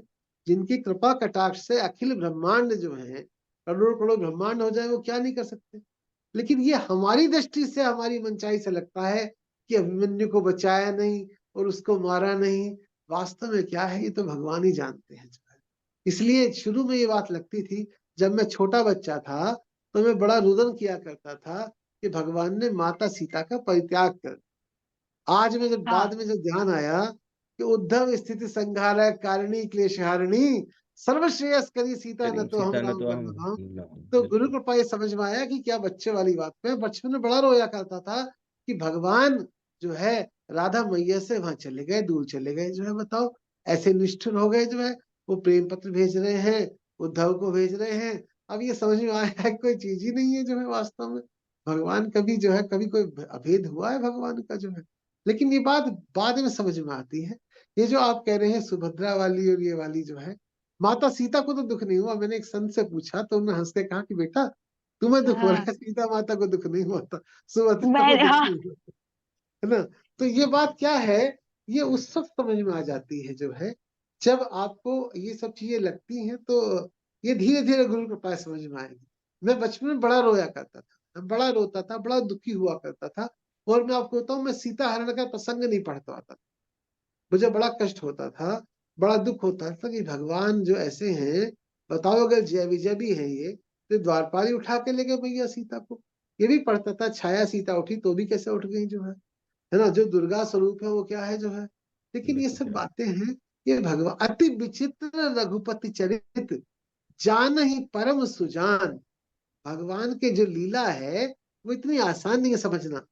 जे मति मंद विमोह बस धरई हृदय कछुआन। जैसे हम जैसे, मेरे जैसे जो मतिमंद हैं, वो विमोह के वश होकर कि मेरा अपने पूर्वाग्रह से हृदय में कुछ और ही धारण कर ले। इसीलिए तुलसीदास जी ने कहा है कि श्रोता वक्ता ज्ञान निधि कथा राम के गुण किम समझो मैं मूढ़ मति कलिमल ग्रसित विमूढ़। श्रोता और वक्ता दोनों ही ऐसे हो, याज्ञवल्क्य जी जैसे और भरद्वाज जैसे, तो राम कथा का मर्म समझ में आए। मेरे जैसा कली मल से ग्रसित जो है, विमूढ़ जो है, मैं कैसे समझ सकता हूँ। कहा थोड़ी बहुत समझा, तदपि कही गुरु 12 12, समझ परी कछु मति अनुसार। थोड़ा बहुत जो गुरु जी ने बताया, जिन श्रद्धा संबल नहीं, नहीं संतन कर साथ, तिनकहु मानस अगम अति, जिन्हीं ने प्रिय रघुनाथ। 3 राइडर लगा दिए हैं, श्रद्धा का संबल हो, संतों का साथ हो, और भगवान रघुनाथ जी में प्रियता हो, तब मानस का अर्थ समझ में आता, तब भगवान की लीलाएं समझ में आती हैं। नहीं तो उल्टा मोह हो जाता है, ऐसा करने लगते हैं। उमा राम गुण गूढ़, पंडित मुनि पावही बिरति, पावही मोह विमूढ़, जे हरि धर्म न, क्या है त्रिपाठी जी, धर्म रति, है ना? जय धन, हाँ। है, यही है ना। उमा जय राम धन। गुण गूढ़, पंडित मुनि पावही बिरति। राम जी के गुण ऐसे गुण है, भगवान की लीलाएं, कि जो मुनि और पंडित है उन्हें तो सुख होता है, वो तो जो है। और जो पावही मोह विमूढ़, जो विमूढ़ होते हैं, उन जिनकी धर्म में और ज्ञान वृत्ति नहीं है, वो जो है उससे और भ्रमित हो जाते हैं। तो ये जो प्रश्न है, मैं बहुत विनम्रता के साथ कहूंगा, ये अच्छे प्रश्न हैं, ये भगवान में प्रेम दर्शाते हैं। ये आप इसको प्रश्नों को जगा के रखिए, भगवान इनका समाधान कर देंगे। मेरे में तो नहीं, त्रिपाठी जी समाधान कर देंगे जो है। तो मैं बड़ा अच्छा प्रश्न पूछा, मन बड़ा आह्लादित हो गया इस प्रश्न में, है ना? भगवान की चर्चा हो तो ऐसी ही चर्चा हो।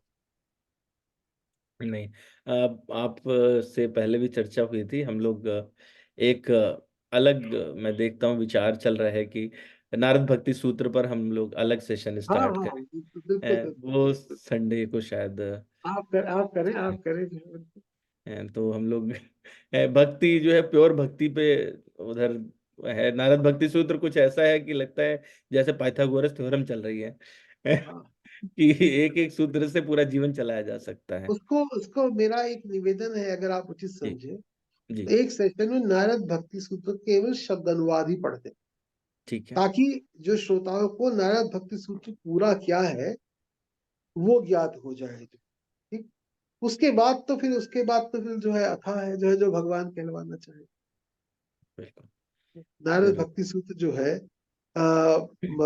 वो सभी संतों ने अलग अलग व्याख्या की है, क्योंकि सबने जो है अपना वाणी पवित्र किया है। नारद भक्ति सूत्र ऐसा अद्भुत ग्रंथ जी।